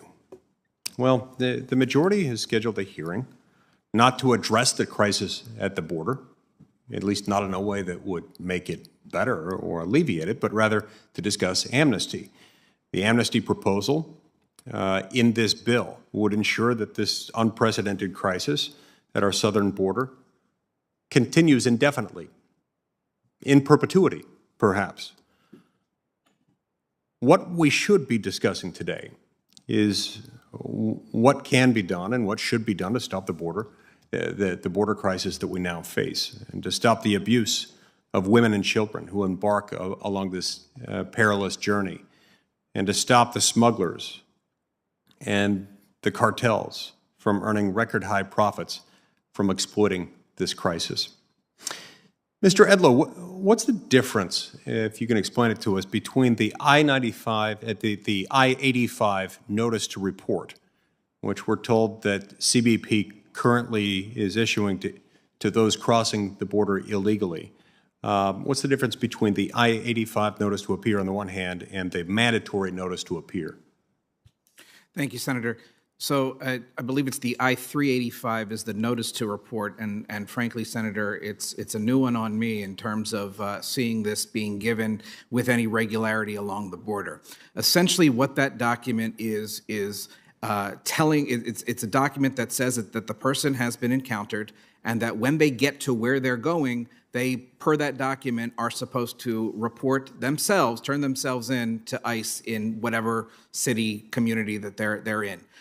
This is not the same thing as a notice to appear. A notice to appear is a statutory document that has all the elements are laid out in the Immigration Nationality Act that commences an immigration court proceeding. So it says how the person entered, it alleges certain facts about the situation, and then gives a charge of either inadmissibility or removability for the court to ultimately make a determination. It's essentially the civil immigration version of almost a little different, but kind of like an indictment. It gets the immigration court process moving. But the expanded use, we're seeing, I've heard numbers upwards of 30,000 plus notices to report that have been handed out along the border. This is not even catch and release. I mean, this is catch and release beyond anything we've seen. This is almost catch and welcome, so that people can then find where they're going. Senator Lankford spoke on the Senate floor, I believe it was back in March, and said that out of 24,000 people that he knew of that had received this notice to report, only about 1,800 had ever turn themselves into ice when they got to where they were going. So how will this bill that's likely to extend to include at least 3 million people, quite arguably more, how will that impact the crisis at our southern border? Will it end it? Will it slow it? I think it exacerbates it. I think it adds to the crisis as more people will see that the comments, the promises that have been made by the current administration, by the Biden administration, are coming to fulfillment. Does it contain any provisions that, any enforcement provisions that might deter future illegal immigration, or even that might deter people from voting illegally while they're here illegally? Thank you for mentioning voting. Voting illegally is one of the factors that is easily waived in this bill. There's a specific waiver here for any alien that has come into this country and voted illegally. Why would we want to do that? I don't have any idea. We wouldn't want to do that, nor do we want to waive criminal activity that we're seeing in this bill. Okay. Thank you very much. Next, we have Senator Klobuchar virtually. Senator Klobuchar, are you still with us? All right. Thank you. Thank you so much, Senator Padilla, for your great leadership and for doing this hearing. And also thank you, of course, to our chair. Minnesota is actually home to thousands and thousands of dreamers. We also have a really strong history of TPS people because Somalia was designated for TPS. We have the biggest number of Somalians in the country, and we have fought for that to be extended for all of our, of course, TPS groups, both in my state and across the country. And like Dreamers, for many TPS and DED recipients, the U.S. is the only home they've ever known, and I'm a strong supporter of this bill. So along those lines, I just want to clear up one thing at the beginning, Mr. Rodriguez. Well, when we are talking about Dreamers and people with TPS and DED status, are we talking about people seeking asylum at the southern border by any means? No, and actually I had meant to talk about that in my opening statement.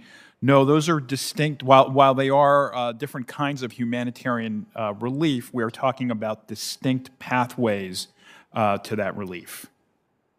And would any of the recent arrivals after January 1st at the border be eligible for the pathway to citizenship provided by the American Dream and Promise Act? No, they would not.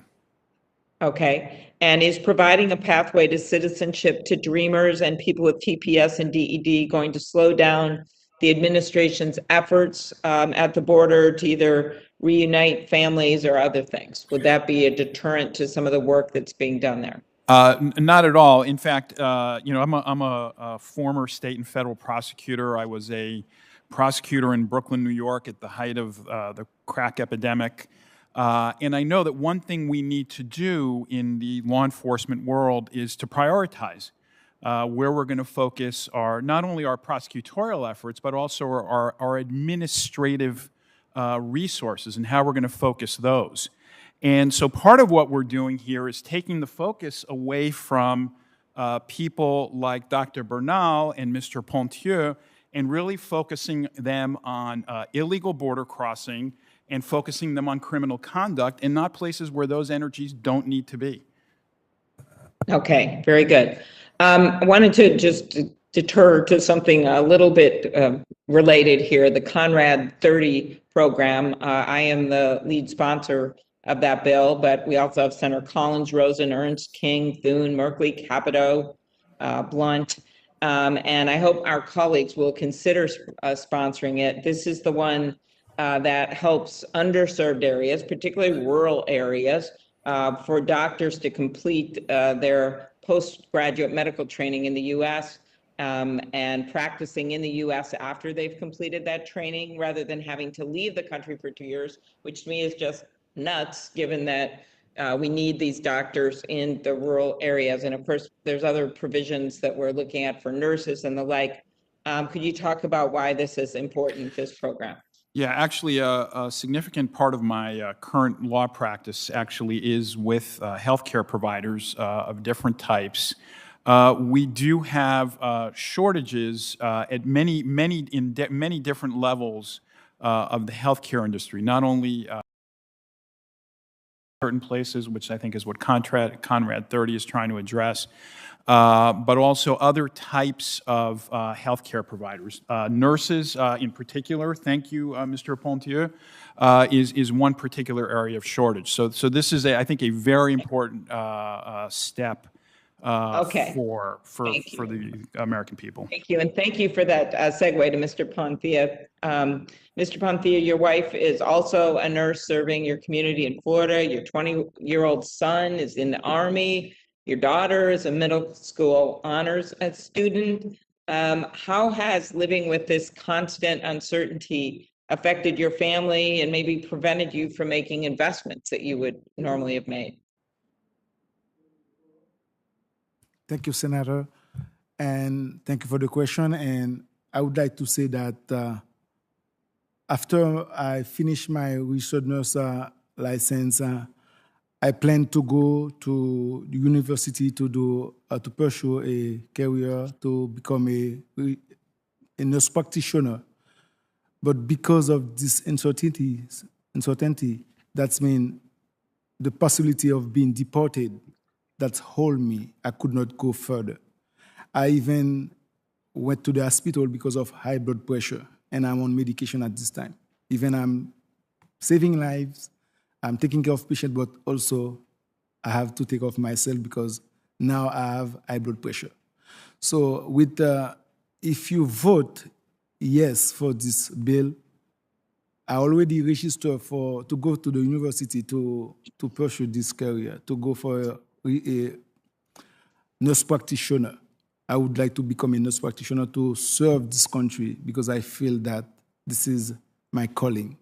Even sometimes nurses are calling sick because they are afraid of the COVID. I'm always there, and I pray God to help me, not only to give the medication to take care of the patient, but to save their lives.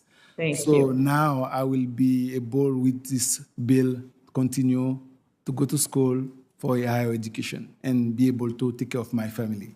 Thank you. So beautifully said. So beautifully said. I want to thank you, and also you, Mr. Mayor. I'll send to do a question on the record, but thank you both for being here and all of the witnesses. Thank you. Thank you. Senator Cruz. Thank you, Mr. Chairman. Right now, we have a massive crisis at our southern border. My home state of Texas is bearing the brunt of this crisis. In the last month, CBP agents encountered 180,034 illegal immigrants crossing the border. That is a 674% increase from last May. That is stunning. We are on path to have over 2 million people cross the border illegally this year, the highest rate in 20 years. Where were we last year? Last year, we had the lowest rate of illegal immigration in 45 years. To my Democratic colleagues on this committee, I ask you, why haven't you gone down to the border? Joe Biden refuses to go to the border. Kamala Harris refuses to go to the border. Indeed, Kamala Harris seems to go everywhere else except our southern border. In 6 months, the Senate Judiciary Committee has not had a hearing on the crisis at the border. The approach of congressional Democrats is they don't want to know. The approach of President Biden and Vice President Harris is they don't want to know. When asked about it, Vice President Harris laughed and said, well, I haven't been to Europe either. Well, you know what? Joe Biden's in Europe right now. Maybe it's time for the person ostensibly in charge of the border from this administration to go to the border. And there's a reason Joe Biden doesn't want to go to the border. There's a reason Kamala Harris doesn't want to go to the border. There's a reason Senate Democrats on this committee don't want to go to the border. Because they know if they go to the border, the TV cameras will come with them, and they have no answer for this humanitarian crisis that is playing out. I challenge my colleagues on the committee, go look at the Biden cages. I've seen them, cage after cage after cage of little boys and little girls packed in 1,700% capacity. COVID rate of positivity Go look at the children that are paying the price for this failed immigration policy. And let's be clear, this crisis is the direct result of decisions made by Joe Biden and Kamala Harris. The very first week in office, Joe Biden immediately halted construction of the border wall. The very first week in office, Biden returned to the failed policy of catch and release. The very first week of office, Biden ripped to shreds the Remain in Mexico international agreement that had produced the lowest rate of illegal immigration in 45 years. Joe Biden and Kamala Harris caused this crisis, and congressional Democrats are perpetuating this crisis by hiding from it and keeping the policies that aren't working. And let's be clear, it is evident to anyone who looks at the problem what the cause is. Here's what the president of Guatemala said when Joe Biden took office, quote, "The very next day, the coyotes were here organizing groups of children to take them to the United States." That's the president of Guatemala. How about the president of Mexico? Here's what he said. He said that people see Biden, quote, as the migrant president, and so many feel that they're going to reach the United States. The message from Joe Biden and Kamala Harris to the traffickers, to the cartels, is the gates are open, come on in. The message is, give us your children, and I will tell you to my colleagues, look in the eyes of the little girls and little boys that are being physically abused, that are being sexually abused. This is not compassionate. This is not humane. Children are suffering because of your policies. And what do Senate Democrats do? Don't have a hearing on the crisis. Let's have a hearing on amnesty instead.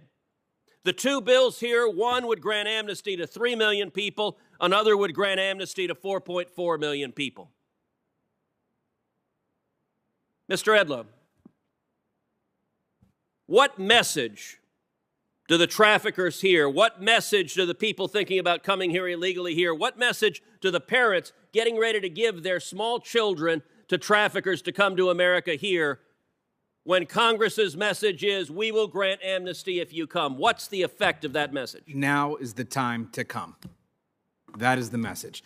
Come across now. You have a good chance of being able to stay here, either under the radar and wait for the next amnesty, or you may even be able to benefit from this one because the availability for documentary requirements here include, at minimum, 2 affidavits from people. It's very easy. That invites fraud. It's so easy to get 2 affidavits to say that you've been here since before January 1st of this year, even if you haven't. So now is the time to come because nothing is going to happen. The enforcement mechanism of this country in immigration enforcement has been turned off.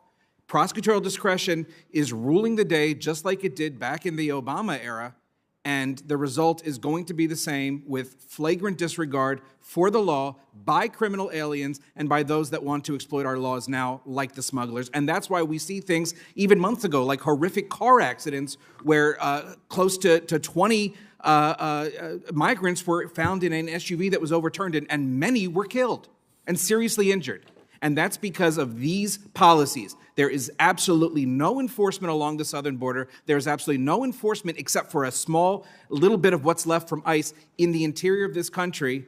And immigration courts are being told to just go ahead and terminate cases if they don't meet the stringent requirements that they're needing to for priority. Because suddenly priority is based on limited resources that seemingly just turned up overnight. I don't understand what's going on right now because I can tell you, Senator, how it's supposed to be at the border. I can tell you how we're supposed to see people when they come over and what's supposed to happen under Section 235 of the Act. I have no idea what is going on. And I can tell you, Senator, whatever Border Patrol and ports of entries you visited, whatever Border Patrol sectors you visited, you are only seeing what's going on there. I don't know what's going on at the other ones. And I don't believe there's any consistency in the way that it's being administered. Thank you. Senator Coons. Thank you, Senator Padilla. I'd like to open by thanking Chairman Durbin for his 2 decades of tireless effort to focus our attention on dreamers, on those who've been brought here by their parents when they were children and who've contributed to our society over decades. There are literally millions who are working here, living here, paying taxes, serving in our military, or in the case of two of our witnesses today, as frontline essential workers who have contributed to saving lives in this pandemic. None of these people should have to live in the shadows of the only home they have ever known. It was in 2018 that I was honored to partner with the late Senator John McCain in introducing and advancing the Uniting and Securing America Act, which was a bipartisan proposal to pair the DREAM Act with common sense border security measures. And while that got just 52 votes on the floor of the Senate, I'm happy to be continuing conversations across the aisle now with Chair Durbin and Senators Graham and Cornyn, Tillis, and others in an attempt to try and find some compromise that can address these issues that have challenged us for decades. And while all of us have the ability to give stem winders and soliloquies to grow our viewers and supporters by attacking each other, I think our real challenge is to try and solve this problem. What I hear in Delaware and what I've heard across the country is that Americans would like us to actually solve the problem rather than swing wildly back and forth from one administration to the next in our tone, tenor, and actions with regards to immigration. I want to thank the witnesses today for sharing your relevant and inspiring perspectives, the challenges you've faced, or the work that you've done, or the service you're currently providing. And for those who are essential workers who testified today, I just want to thank you for being on the front lines of both advocating for TPS and Dreamers, but providing life-saving support for Americans with COVID-19.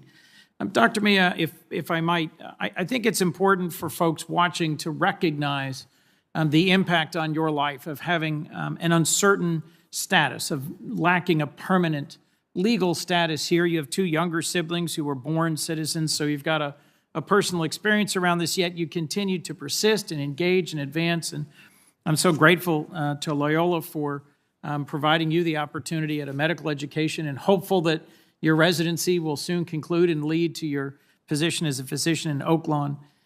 Delaware State University, in my own home state, offers opportunity scholarships that Don Graham funded. More than 150 Dreamers have now attended and graduated from Delaware State University, including one, Indra Islis, who I got to know, who is also interested in following your footsteps as a medical professional. So in Delaware, we've seen the same sorts of things I've heard from her, but I'd like to hear from you. What was the impact on your life of having uncertainty as you grew up and as you pursued your dream of becoming an emergency medical room physician? Sure. Thank you for your question, Senator. So throughout my career, from, like I mentioned earlier, from the very beginning of me trying to attempt to get a driver's permit, that's when I first started noticing these barriers, and they were only more evident after that. From me applying to colleges, to me later on trying to see if I could even go to medical school. There was barrier after barrier. But somehow, whether it was the timeline of President Obama's DACA memorandum or my innate resiliency, somehow I found ways to overcome these barriers. And that's led to my success as an ER doctor, and will continue to lead to my success. There's no doubt that I've faced many barriers, and I will continue to face barriers, but as long as I'm given the opportunity to reapply for DACA every 2 years, I will continue to do so, because that just takes one thing away. It gives a little bit of security, although temporary.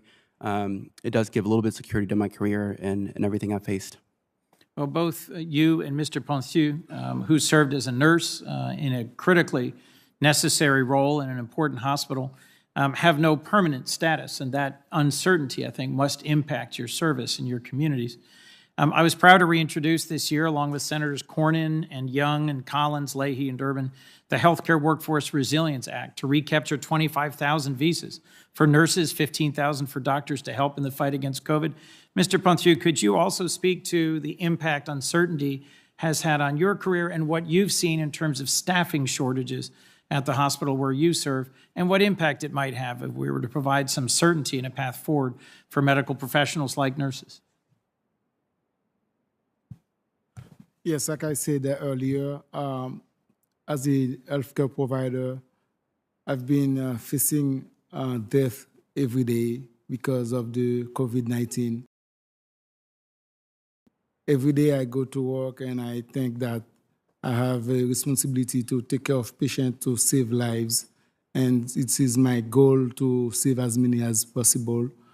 And with my temporary status, I always think that I'm limited, I cannot go further. But now, if the Senate want to vote to give their yes, I will be able not only to continue to work to help more patients, to save more lives, but I will be able to continue to pay taxes and to take care of my family. And this is what we want. We only want a chance. In 2006, I've been given a chance to go to school. I have financial aid, and I went to Sheridan Technical Center, where I get my practical nurse license. And since then, I was able to work. And after that, when I went to college, I was able to pay the tuition from my pocket because the school didn't have financial aid. So the same way I want the Senate to give those 200,000 people a chance to have a higher education and to continue to work to take care of their family and to stay in the United States. Thank you. Thank you both for your testimony, and thank you to all the witnesses for participating in today's hearing. Thank you, Mr. Chairman. Senator Cotton. Thank you. I have to say that we heard from Senator Coons terms that we often hear about children who are brought here through no fault of their own, who have never known another country. And that's why we need a solution like the House bill. The House bill would give a green card, though, to, say, an 18-year-old who arrived here in December. So that's very different than what Senator Coons portrayed or what the Democrats portray that this legislation would do. And that's why this hearing itself is so ill-advised. We have a crisis at the border. Illegal migrant flows that we haven't seen in a generation. The Vice President gallivanted around Central America and Mexico last week looking for the root causes. I could have saved the taxpayer the travel expenses. The root causes are right up the street at 1600 Pennsylvania. It's Joe Biden and Kamala Harris running on an open borders campaign, that message being heard across the world, and hundreds of thousands of illegal aliens showing up at our border, not just from Mexico and Guatemala, but literally all across the world, to include Europe and Africa and Asia, because they know that our borders are open. And as Mr. Edlow testified earlier, the very fact that the United States Senate is having a hearing on granting a massive amnesty under these conditions will simply exacerbate this crisis. It will be used tonight, by traffickers and smugglers to induce more desperate parents to send their children to our border, to encourage more people from around the world to make that very dangerous trip that will then put even more stress on our border and our law enforcement agencies, lead to more crime in this country, to lower wages and fewer jobs for the American people. So, Mr. Edlow, I'd like to ask a few more questions about this bill that my Democratic colleagues are promoting today. The so-called DREAM Act portion of this bill is falsely portrayed as being focused only on those children, as I mentioned earlier.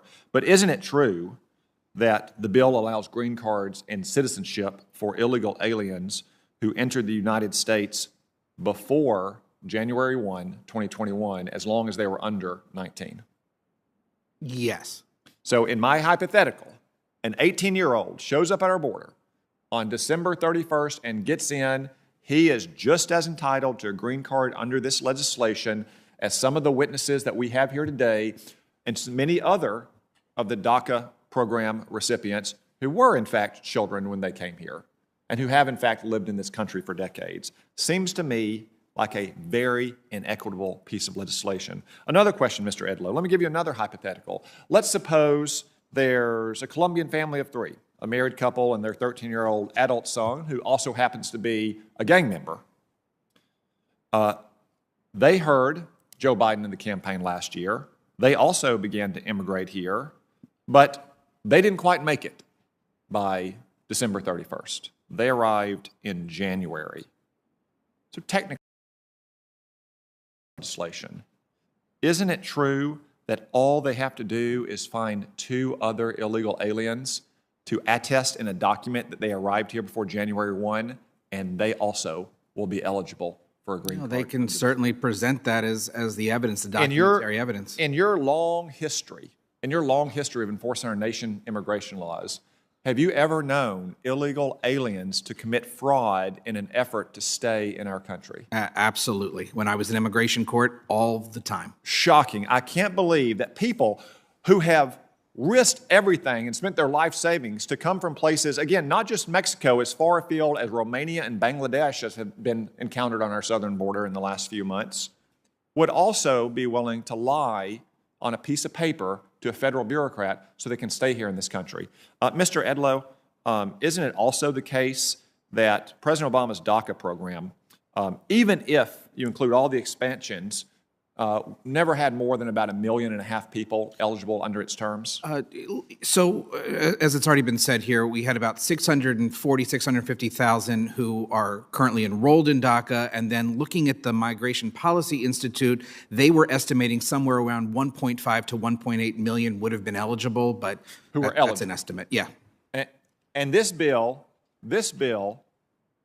from the House would not make those 650 to 700,000 DACA recipients eligible alone. It wouldn't even make those 1.5 to 1.8 million DACA eligible persons covered. This bill would allow more than 4 million people to get an amnesty.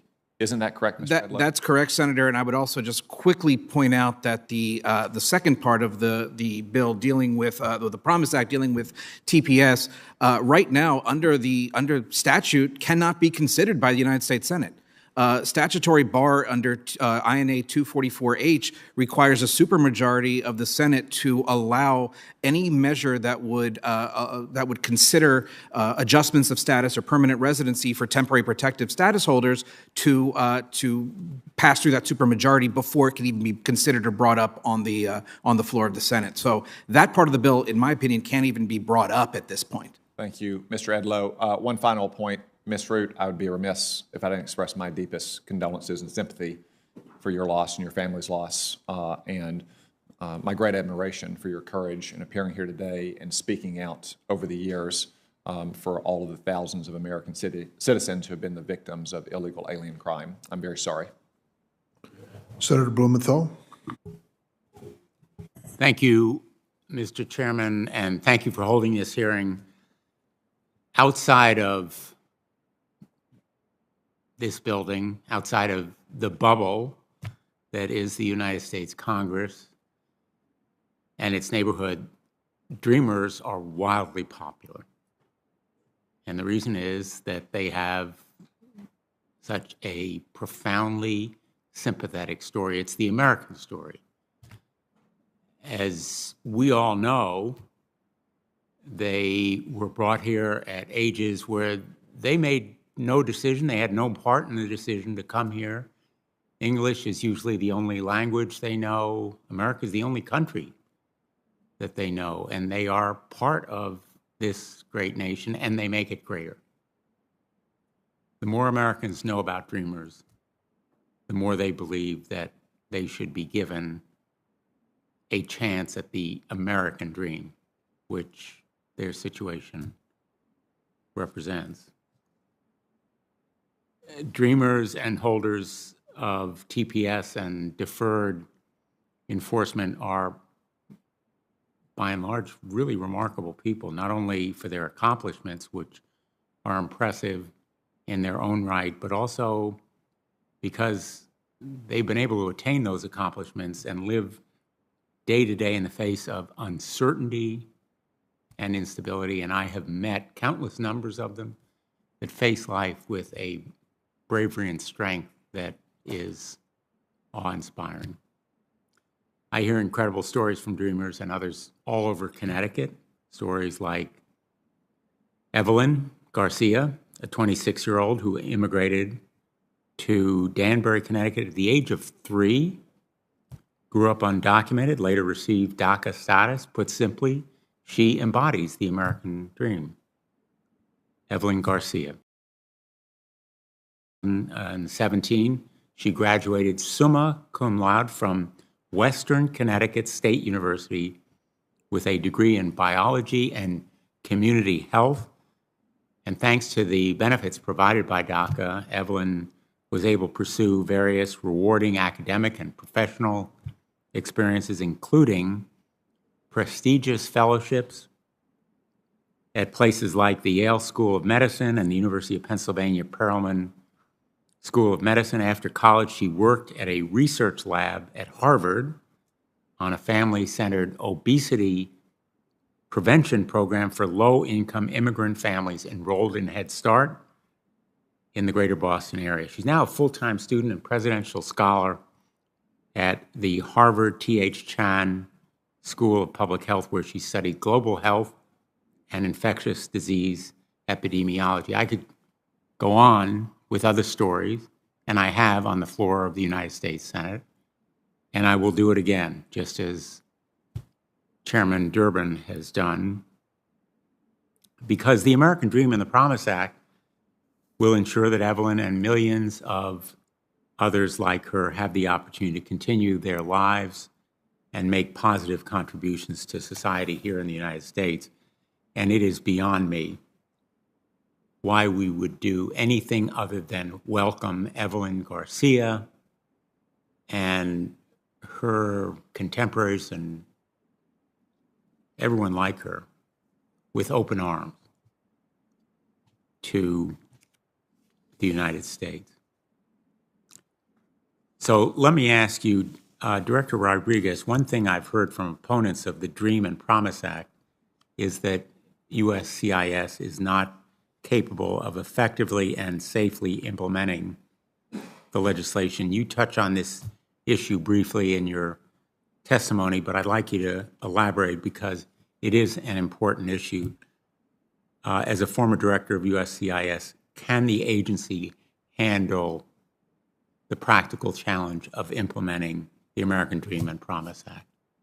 So if you take the DACA experience, which I think, as I alluded in my oral testimony, was the test case, the pilot, in essence, for implementation of this act, that was, in fact, certainly during my tenure, and I believe since my tenure, one of the most cost-effective adjudication lines at USCIS. It paid for itself. The fees paid by the requesters of DACA status were sufficient to pay for the activity, including the very rigorous background checks. Now, it is the case that USCIS has experienced some pretty significant financial and operational challenges over roughly the last year and a half, maybe a little bit more.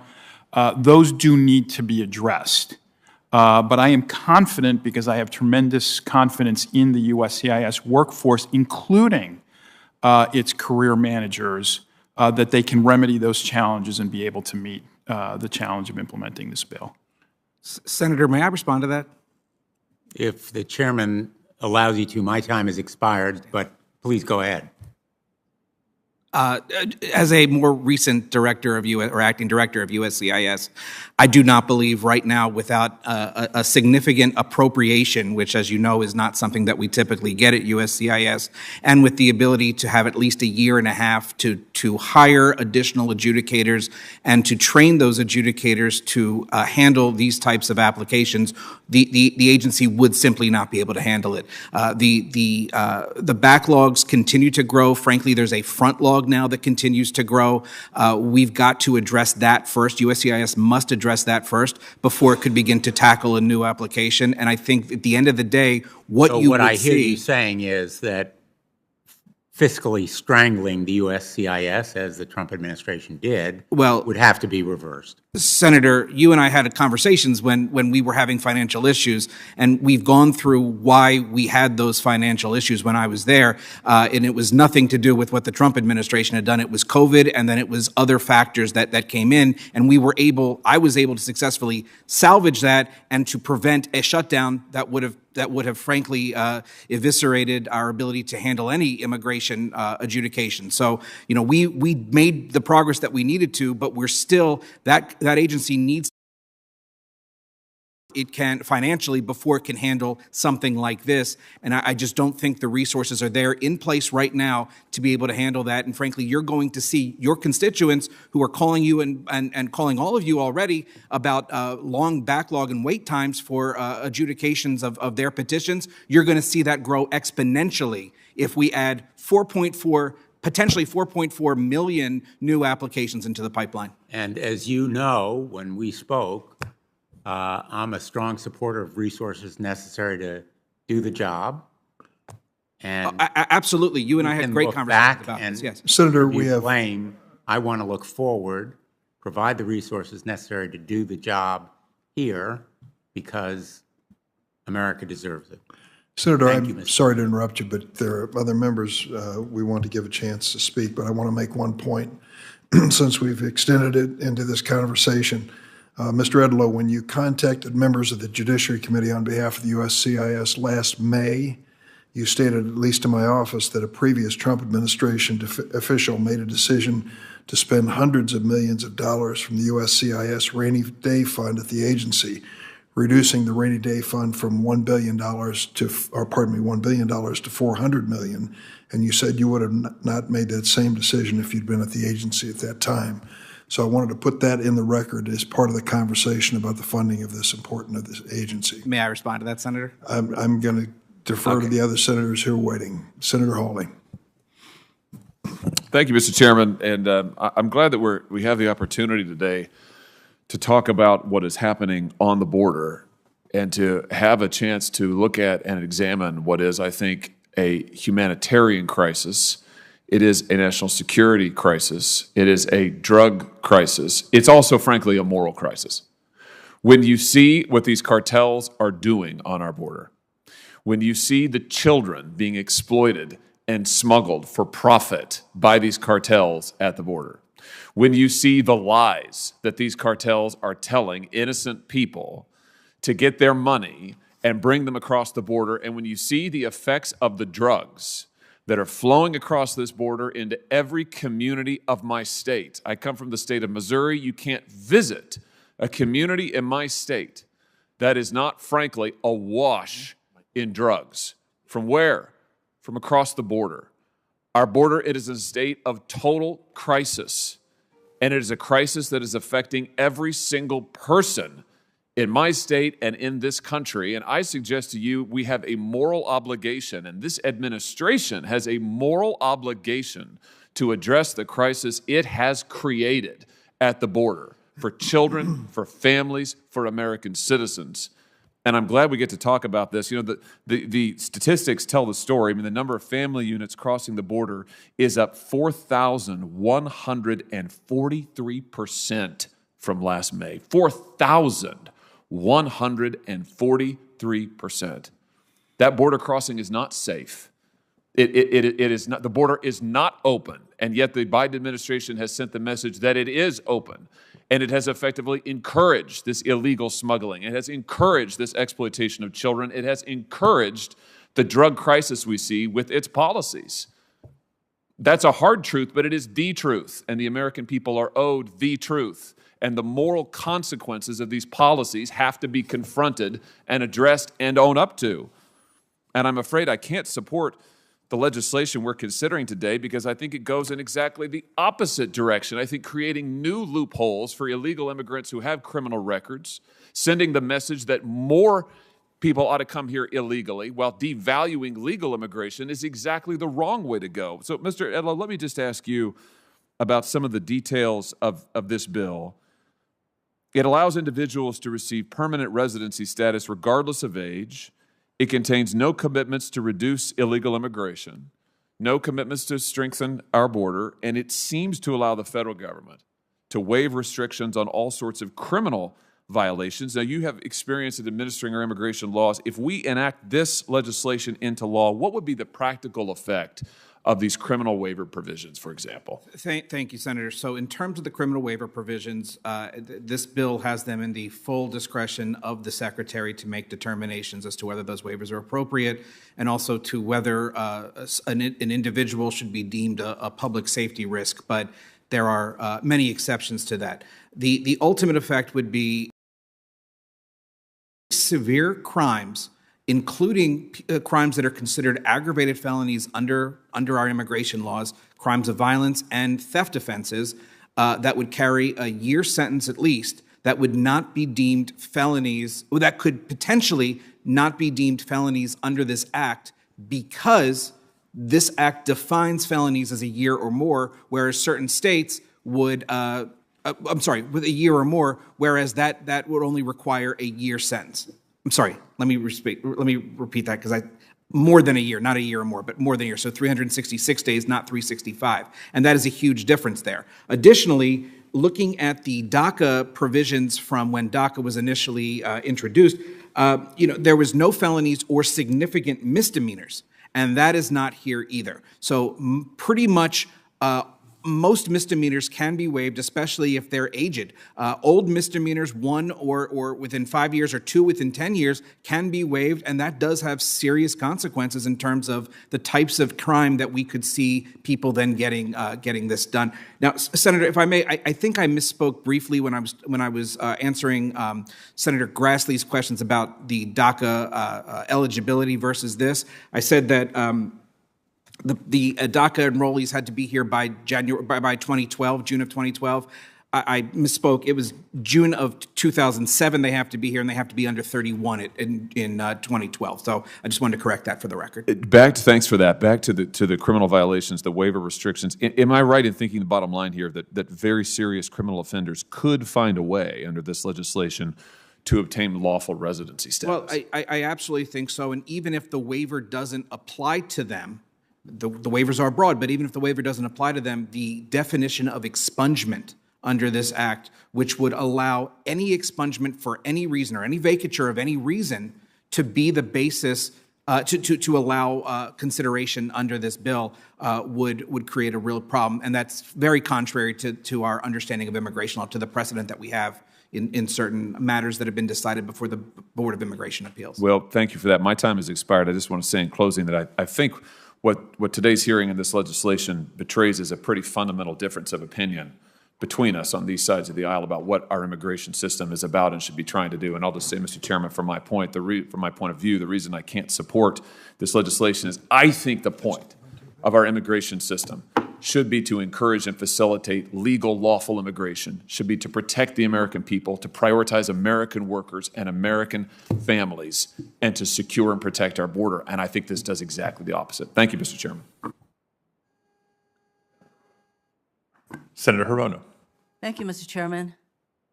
Well, there was a time when there was bipartisan agreement that our immigration system is broken, and in fact, in 2013, we actually worked on a bipartisan immigration bill that passed the Senate. So perhaps we'll be able to get there, but obviously that's not where we are now. I have a question for Dr. Mejia. I hope I'm pronouncing your last name correctly. Yeah. Your hard work and dedication to emergency medicine is impressive, and yes, you are one of the some 800,000 DACA participants, one of the exemplary people in the DACA program. But you don't have to be exemplary in order to get the protections that DACA affords. These are hundreds of thousands of people who were brought to this country as children who just want to have a chance at a good life in our country. But in the meantime, Dr. Mejia, you talked about what DACA meant to you. If the DACA program wasn't created, what do you imagine your life would be like right now? Sure. Thank you for your question, Senator. DACA was a major life changer for me. Particularly, it allowed me to fund my education and fund my medical school degree to a degree that was not possible beforehand. If DACA was never implemented, I'm not exactly sure what my life would look like right now. All I can say is that whatever I had chosen to pursue, that I would have done a good job at it and done well at it and continue to contribute to the American society in whatever capacity I would be allowed to. Certainly, I think that becoming a doctor would have been close to impossible without DACA. And then even downstream, there's no way that I would have been employed as a doctor without DACA, even if I had been able to get a medical degree. deportation, Of course. especially after the DACA program was summarily ended. There were hundreds of thousands of you who faced deportation. This is for Mr. Ponthieu. The Trump administration tried to end the TPS designation for Haiti during declaring the country safe for people to return, despite it being declared a level 4 do not travel country by the State Department. Just last month, the Secretary Mayorkas announced a new 18-month TPS designation for Haiti due to serious security concerns, social unrest, an increase in human rights abuses, crippling poverty, and lack of basic resources, which are exacerbated by the COVID-19 pandemic. What would have happened to you, to your family, had you been forced to return to Haiti? Thank you, Senator, for the question. I appreciate that. And this is the situation. I've been here for 22 years, and I've built a life here. I have 2 U.S.-born children that never know Haiti. My daughter is with me. She's always with me, coming to Washington, D.C., and she never know Haiti. And you know the situation in Haiti, the country is in shambles, and there's no way I can go back to Haiti with my kids to have a life. So in order for me to be here for them, like my daughter wants to become a lawyer, so she will need me to help her, to guide her, because if I go back to Haiti, it's going to be a disaster. So with the renewal of the TPS, that helped me to take care of my children, to take care of myself, my children, my family, and to continue to serve the community, to work as a nurse, as a healthcare provider, to save lives. And clearly, this 18-month extension is critical to you and your family. For Mr. Rodriguez, last week, the U.S. Supreme Court held in Sanchez v. Mayorkas that TPS recipients who enter the country without inspection are generally not eligible to adjust status to a lawful permanent resident. This decision resolved a circuit court split, which means that TPS holders who are in this situation across the nation will not be able to adjust their status. H.R. 6 addresses this issue and will allow TPS holders to use existing pathways to citizenship. And of course, the process itself of going through and getting TPS status, even if they did not go through that process upon entry into our country, in my opinion, should have enabled them to be able to get citizenship.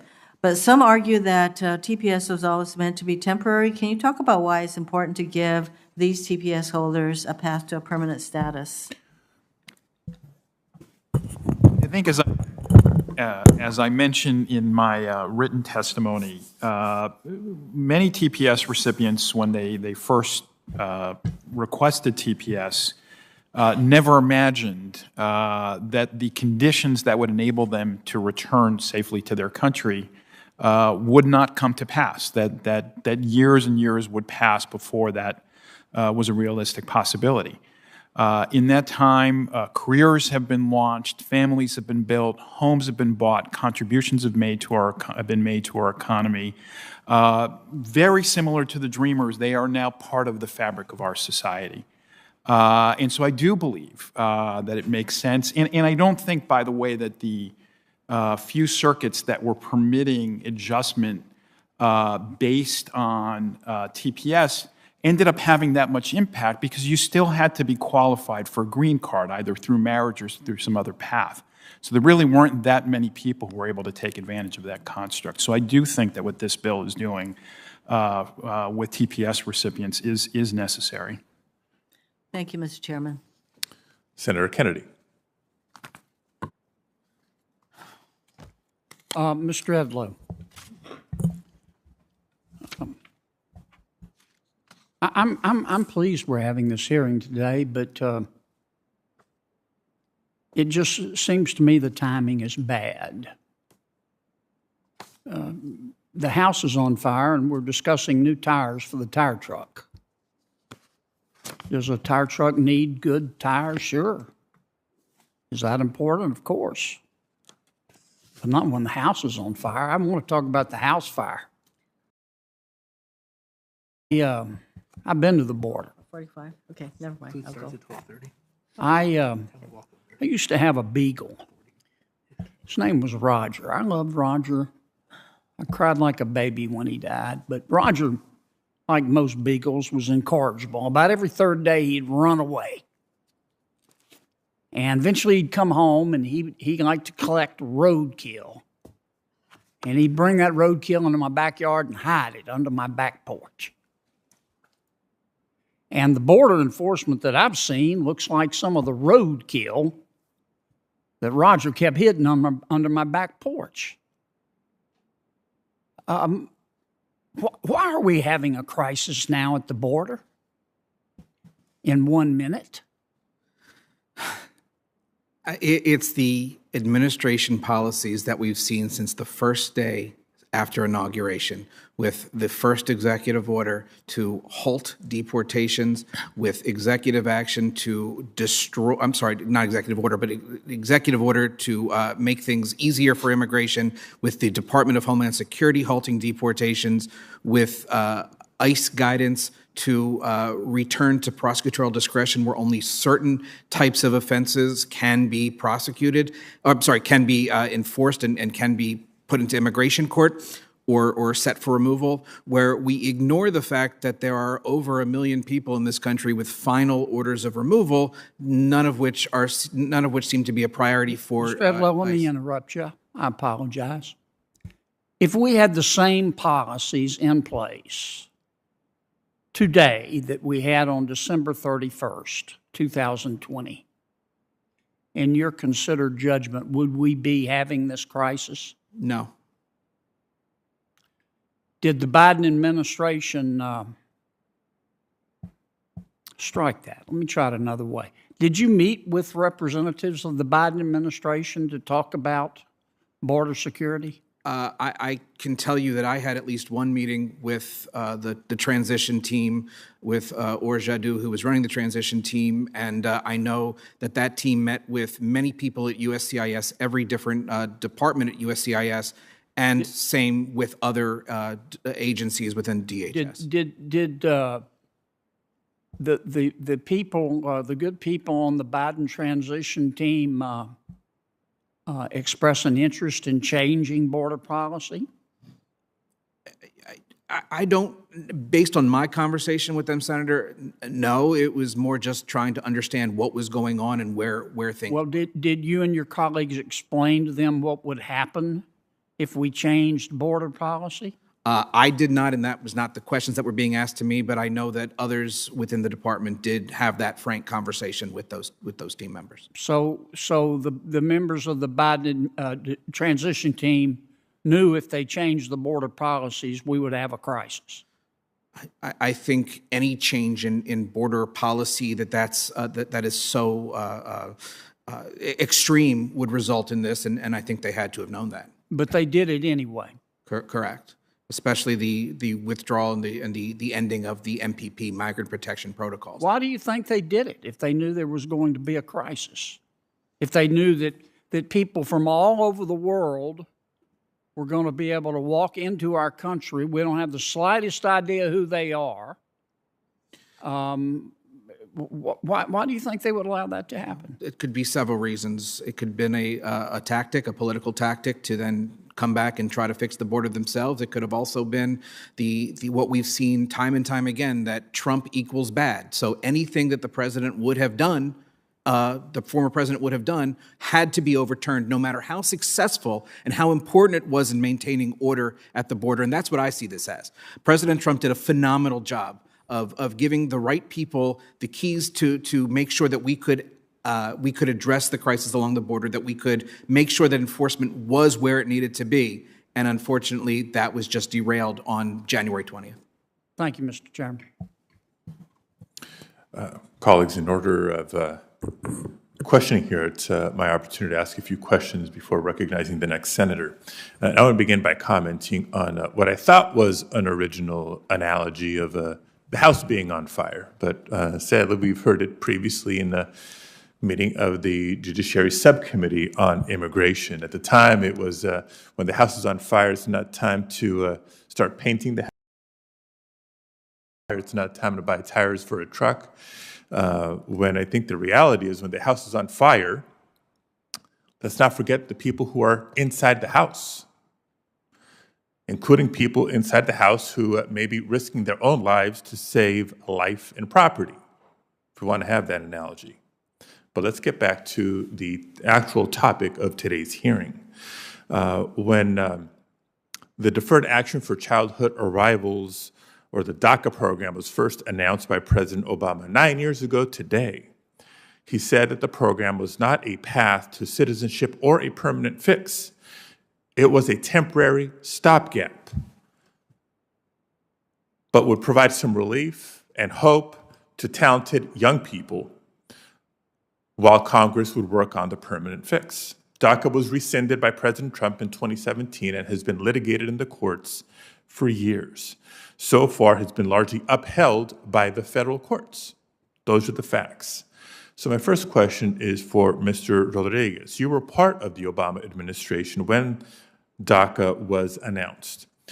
Why do you think the Obama administration focused on this specific population, and why do you think the program has largely remained intact over the last 9 years, particularly in light of the legal challenges?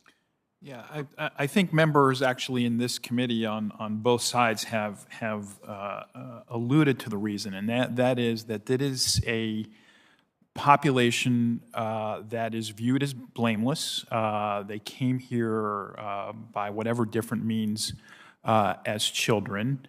And therefore, there is actually a broad consensus among the American people and among our political leadership that this is a population that deserved that relief.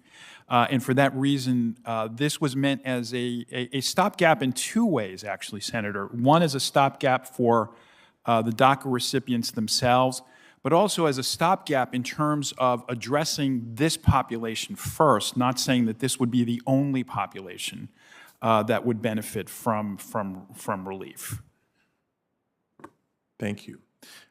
Changing the topic slightly for the next question, I want to make reference to a 2018 article by the Military Times where they estimate that there's nearly 12,000 service members who have a spouse or family member at risk of deportation. This means that there's currently American troops who, in addition to carrying the heavy burden of protecting our nation and taking care of themselves in dangerous situations, have the additional worry that one of their family members may be deported when they come home. These are service members putting their lives on the line for our country, and yet we cannot provide for them the peace of mind that their families will be there intact when they get back. Now, the military prides itself on providing support for family members, for service members, and this seems like a pretty big oversight. So my question is for Mr. Pontieu. According to your written testimony, you have a United States citizen son who is currently serving in the U.S. Army. Yes. Can you just share with us how he may feel about you and your wife not having permanent status in the United States while he's on active duty? His name is Christopher Pontieu, and he's a reserve in the U.S. Army. He just came from deployment. He was deployed for 10 months, and he feels that it's unjust. It's not fair that his family are facing deportation when he put his life on the line to protect the country. So I think we can change that. I cannot do anything, but you can change it and make it fair for the TPS holders and DACA recipients. Okay. Thank you both, and thank you to all the witnesses. We now turn to Senator Tillis. Thank you, Mr. Chairman. Thank you all for being here. You know, if somebody were watching this hearing right now on this specific bill, they may think that there are not willing members on both sides of the aisle to come up and address some of these problems. Along with Senator Durbin and Senator Padilla, I'm participating in a bipartisan working group trying to solve this problem. And if time allows, I'll get into some of that. But Ms. Root, I want to make sure that the record when you were referring to illegally present criminals, you weren't talking about the violation of crossing the border. You were talking about other egregious acts that occurred after that. Is that correct? That is correct. Yeah. I just wanted to be absolutely certain for the record because there seemed to be some confusion earlier on. Mr. Edlow, I also want to get down to what's really causing a fundamental problem. I voted for a path to citizenship, not only for the 600,000 plus who are already enrolled, but for those who are eligible under the DACA program, as have more than 40, almost 45 Republican members a couple of years ago. We favor a bill that has those provisions in it. But Mr. Edlow, when we look at the bill before us, the Dream and Promise Act, I am really concerned with the form of blanket waiver. I want to go back and talk about what that waiver would enable an administration to do. It would allow them to waive assault on a law enforcement officer, assault on a member of Congress, blackmail, bank robbery, and unlawful voting in a federal election.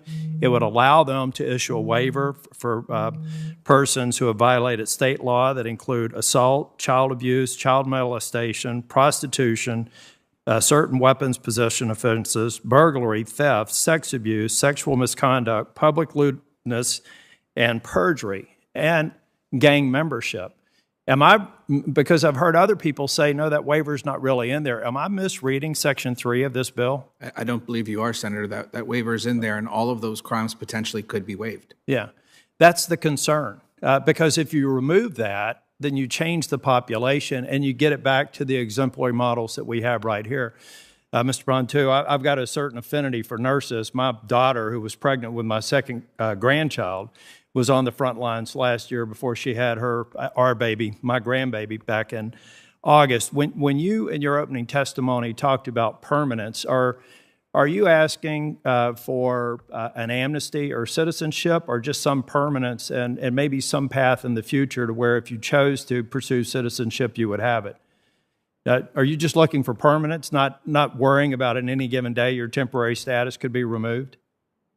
So we asked for a permanent status. Do you think that in providing you permanence that we should have a waiver that would allow somebody that's under the same protected status that you have that's guilty of any of these crimes that I just delineated in the Dream and Promise Act? Do you think that they too should be given permanence?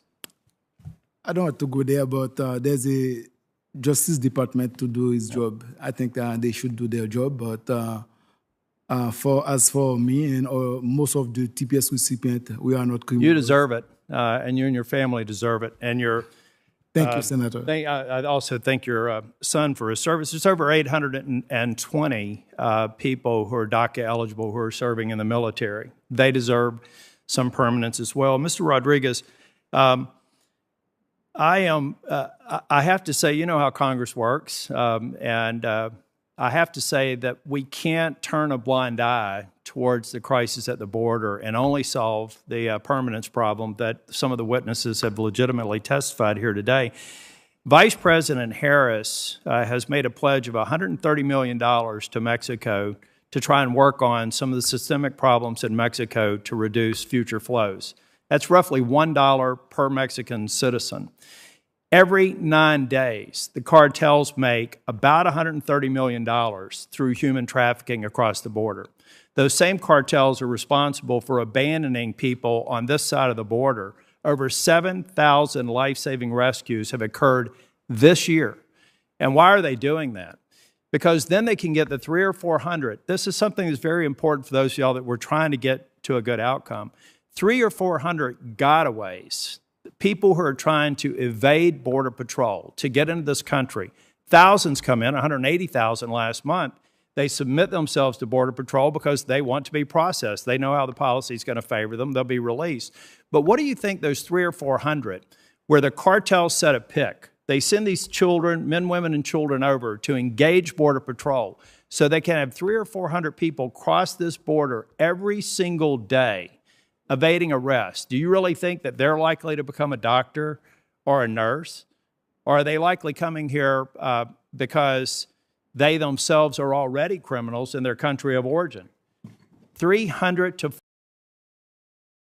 So when you hear this conversation here, I'm about to wind up, Chair Padilla. When you hear this conversation, is we're trying to strike the balance between a fair outcome for you all and thousands, hundreds of thousands like you. But we also have an obligation to the American people to protect our borders and to protect our populations.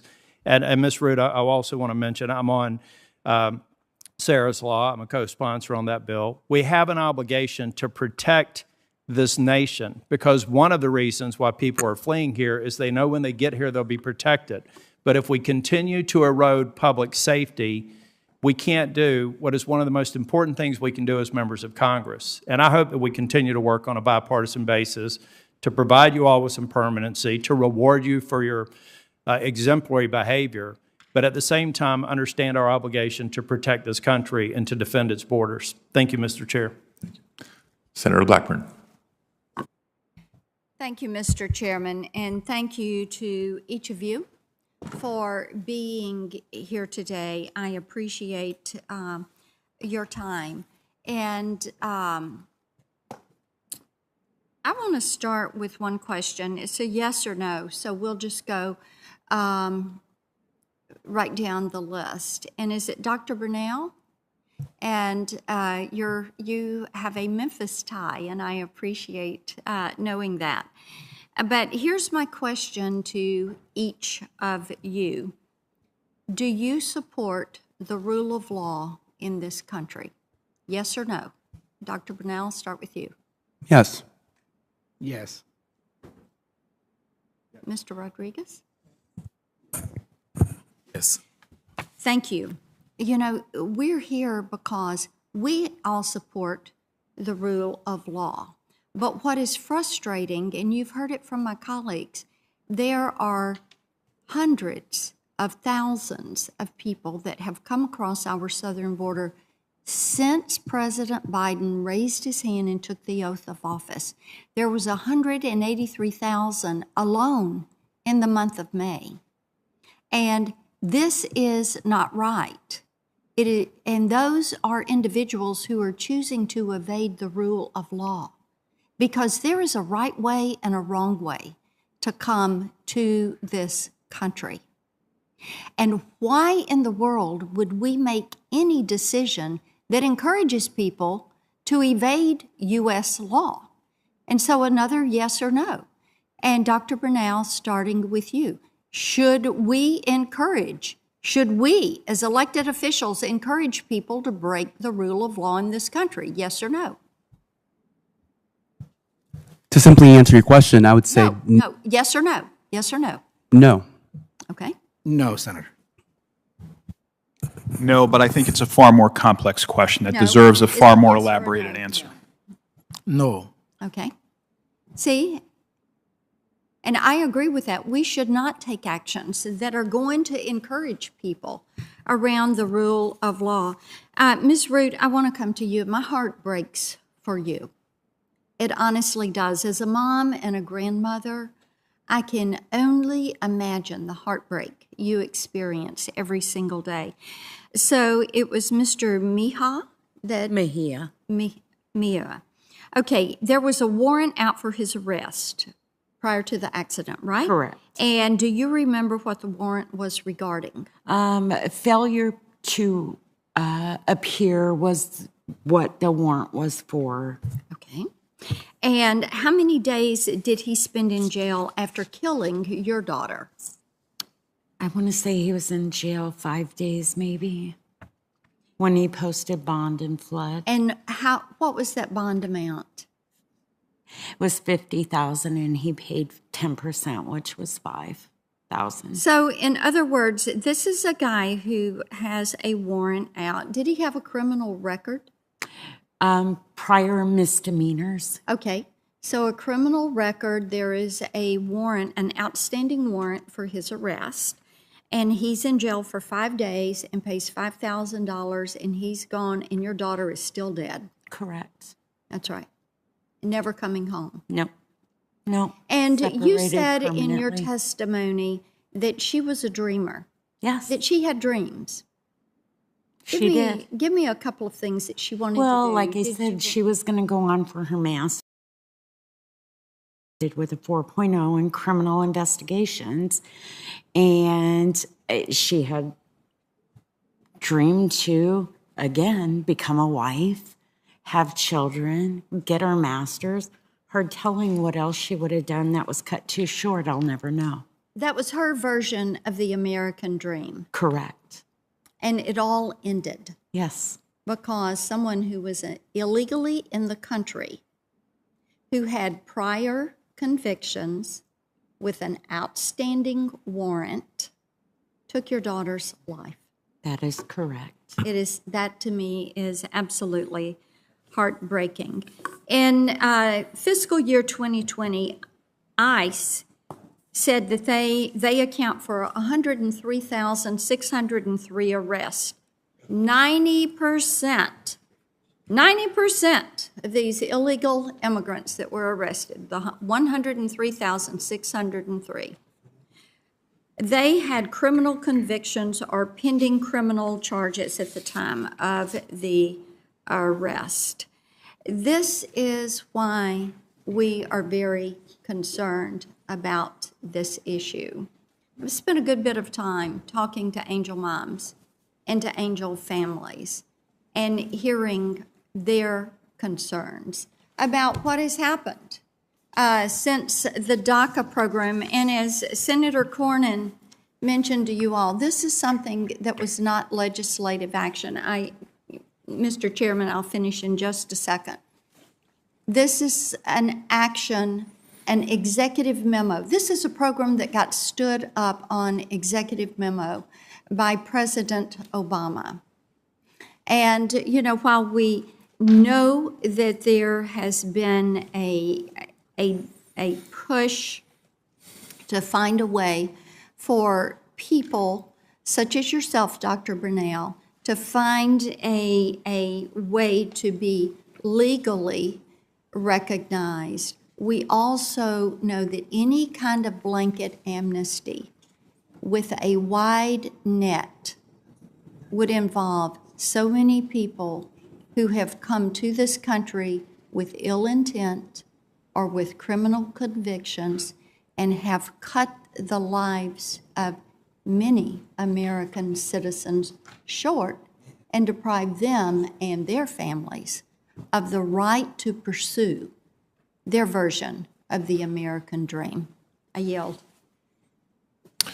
This concludes Senate questions from senators. And before some brief closing comments, I feel compelled to allow Mr. Rodriguez to briefly, emphasize briefly, respond to a statement, an accusation, frankly, we heard from several of our colleagues here today that DACA serves as a magnet. Again, just briefly, can you give us, given your experience and observations, does DACA serve as a magnet? I think you have to look at the propeller, not the magnet. And when we're talking about the rule of law, the complete absence of rule of law in the Northern Triangles, the highest homicide rates on the planet are what's driving migration. So until rule of law in those countries is addressed, and they're not going to be able to do it without international support, and by the way, these high levels of migration, except for last year, the COVID year, there were high levels of migration across the southern border, even during the Trump administration, even with all of the bellicose rhetoric of that administration. So the fact is that while those conditions exist in the Northern Triangle, we will continue to see people at our border. Thank you. I want to thank all your witnesses for your participation in today's hearing. I hope this hearing, I have found it helpful in shedding light on the human impact of our broken immigration system. A lot of references have been made today about the quote-unquote situation at the southern border, where the reality is numbers are way down compared to just a couple of months ago. This hearing is in context of broader discussions and negotiations going on about immigration reform. If there's a question about whether or not Democrats are willing to discuss border security, let me answer it now. The answer is yes, as long as it's smart and driven by data and experience, and we know specifically at the ports of entry is where the vast majority of are in any border security elements of a single bill, multiple bills should be driven by that. But let me be clear. The questions, concerns raised about people approaching the southern border today, tonight, or in recent months is a population very much separate and apart from dreamers, TPS holders, and other long-term immigrant residents of this country who have been living here, have been working here, have been contributing to the economic success and resiliency of the country. That's why the Dream and Promise Act was approved by the United States House of Representatives on a bipartisan basis, because people across the aisle recognize that. I also want to make a quick comment about one of the questions or concerns, if I'm generous here, but the numbers are growing. Well, as we said repeatedly today, the DACA program was put in place 9 years ago. And when it was put in place, it did recognize folks that came through no fault of their own, children brought here by their parents. And so when the program was put in place, there was a sort of a look-back date set for people who had been here prior to a certain year. The reason the numbers change is because that year has changed, because 9 years later, Congress still hasn't done its job. And so we shouldn't be surprised that we're now talking about a larger number of people who still fit the same criteria established in DACA many years later, because the dynamic has continued, and also highlighting the distinction between folks who might have been eligible to apply for DACA versus those who actually did apply for DACA, given their courage, as we have, again, heard here today from our witnesses. So with that, I want to thank again all the witnesses for your participation and your testimony today, and for highlighting once again the urgency for Congress to act. And turn it back now to Chairman of the committee, Senator Durbin. Chairman Padilla, it was an honor to have you preside over this hearing, and I thank the witnesses as well, and I will be very brief. If you were wondering at the introduction why this measure has been pending for 20 years and witnessed this hearing, you have some indication why. There clearly are differences of opinion on immigration policy. It is interesting that a nation of immigrants has such mixed feeling about the next immigrant to come into this country. It is pretty clear that some of my colleagues don't want to see that next immigrant, whoever it might be, though the fact is about 1 million people are legal immigrants to the United States each year. And still, when we talk about those eligible under DACA or the DREAM Act, there are people who are hesitant, clearly on this committee, for fear of sending a message to others that this is a welcoming nation. I think we can find justice for people who are eligible under TPS and the DREAM Act without suggesting that the door is open and anyone can come to this country without any kind of scrutiny whatsoever. Incidentally, we have faced serious challenges at the border since the beginning of this year. We are being tested by coyotes and others to see just how far our system will go and whether it will work. And I believe that's a very real challenge. I'm working on a bipartisan basis, Senator Padilla, Senator Cornyn, Senator Tillis, and others to put together a southern border security bill. We are not ducking the issue. We are addressing it directly, as we should. But I will say it's interesting when people here were referring to this border crisis, they talked about the thousands that were presenting themselves at the border. They didn't finish the thought.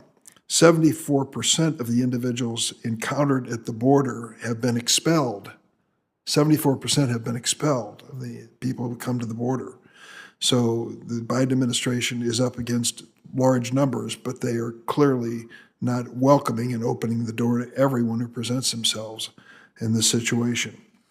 Let me say a word, too, about criminal background. You cannot be in the DACA program except on a biennial basis going through a criminal investigation about yourself. And anything you have done to break the law disqualifies you from DACA. The suggestions have been wildly to what DACA eligibility includes. We, from the beginning with the DREAM Act, we have always said that if you are guilty of serious criminal misconduct, you are ineligible for the DREAM Act and DACA.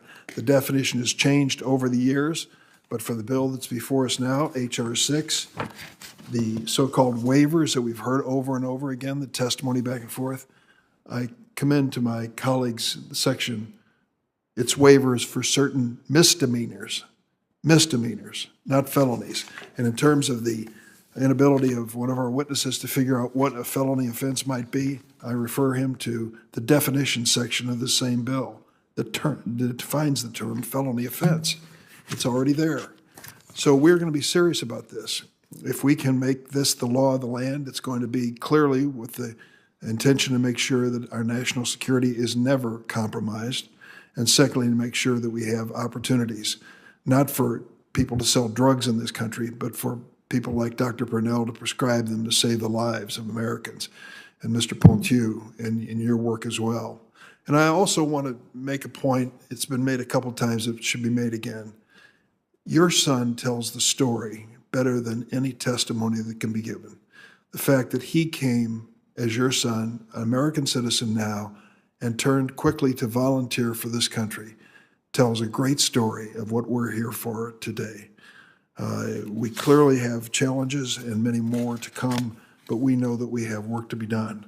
I ask that a number of statements be entered into the record from a wide variety of organizations supporting the bill before us today, and without objection, they will be so entered. Thanks again to the witnesses. Thank you all for being here. Regardless of your point of view, we welcome your participation in this, and I can assure you that the battle will continue. The committee stands adjourned.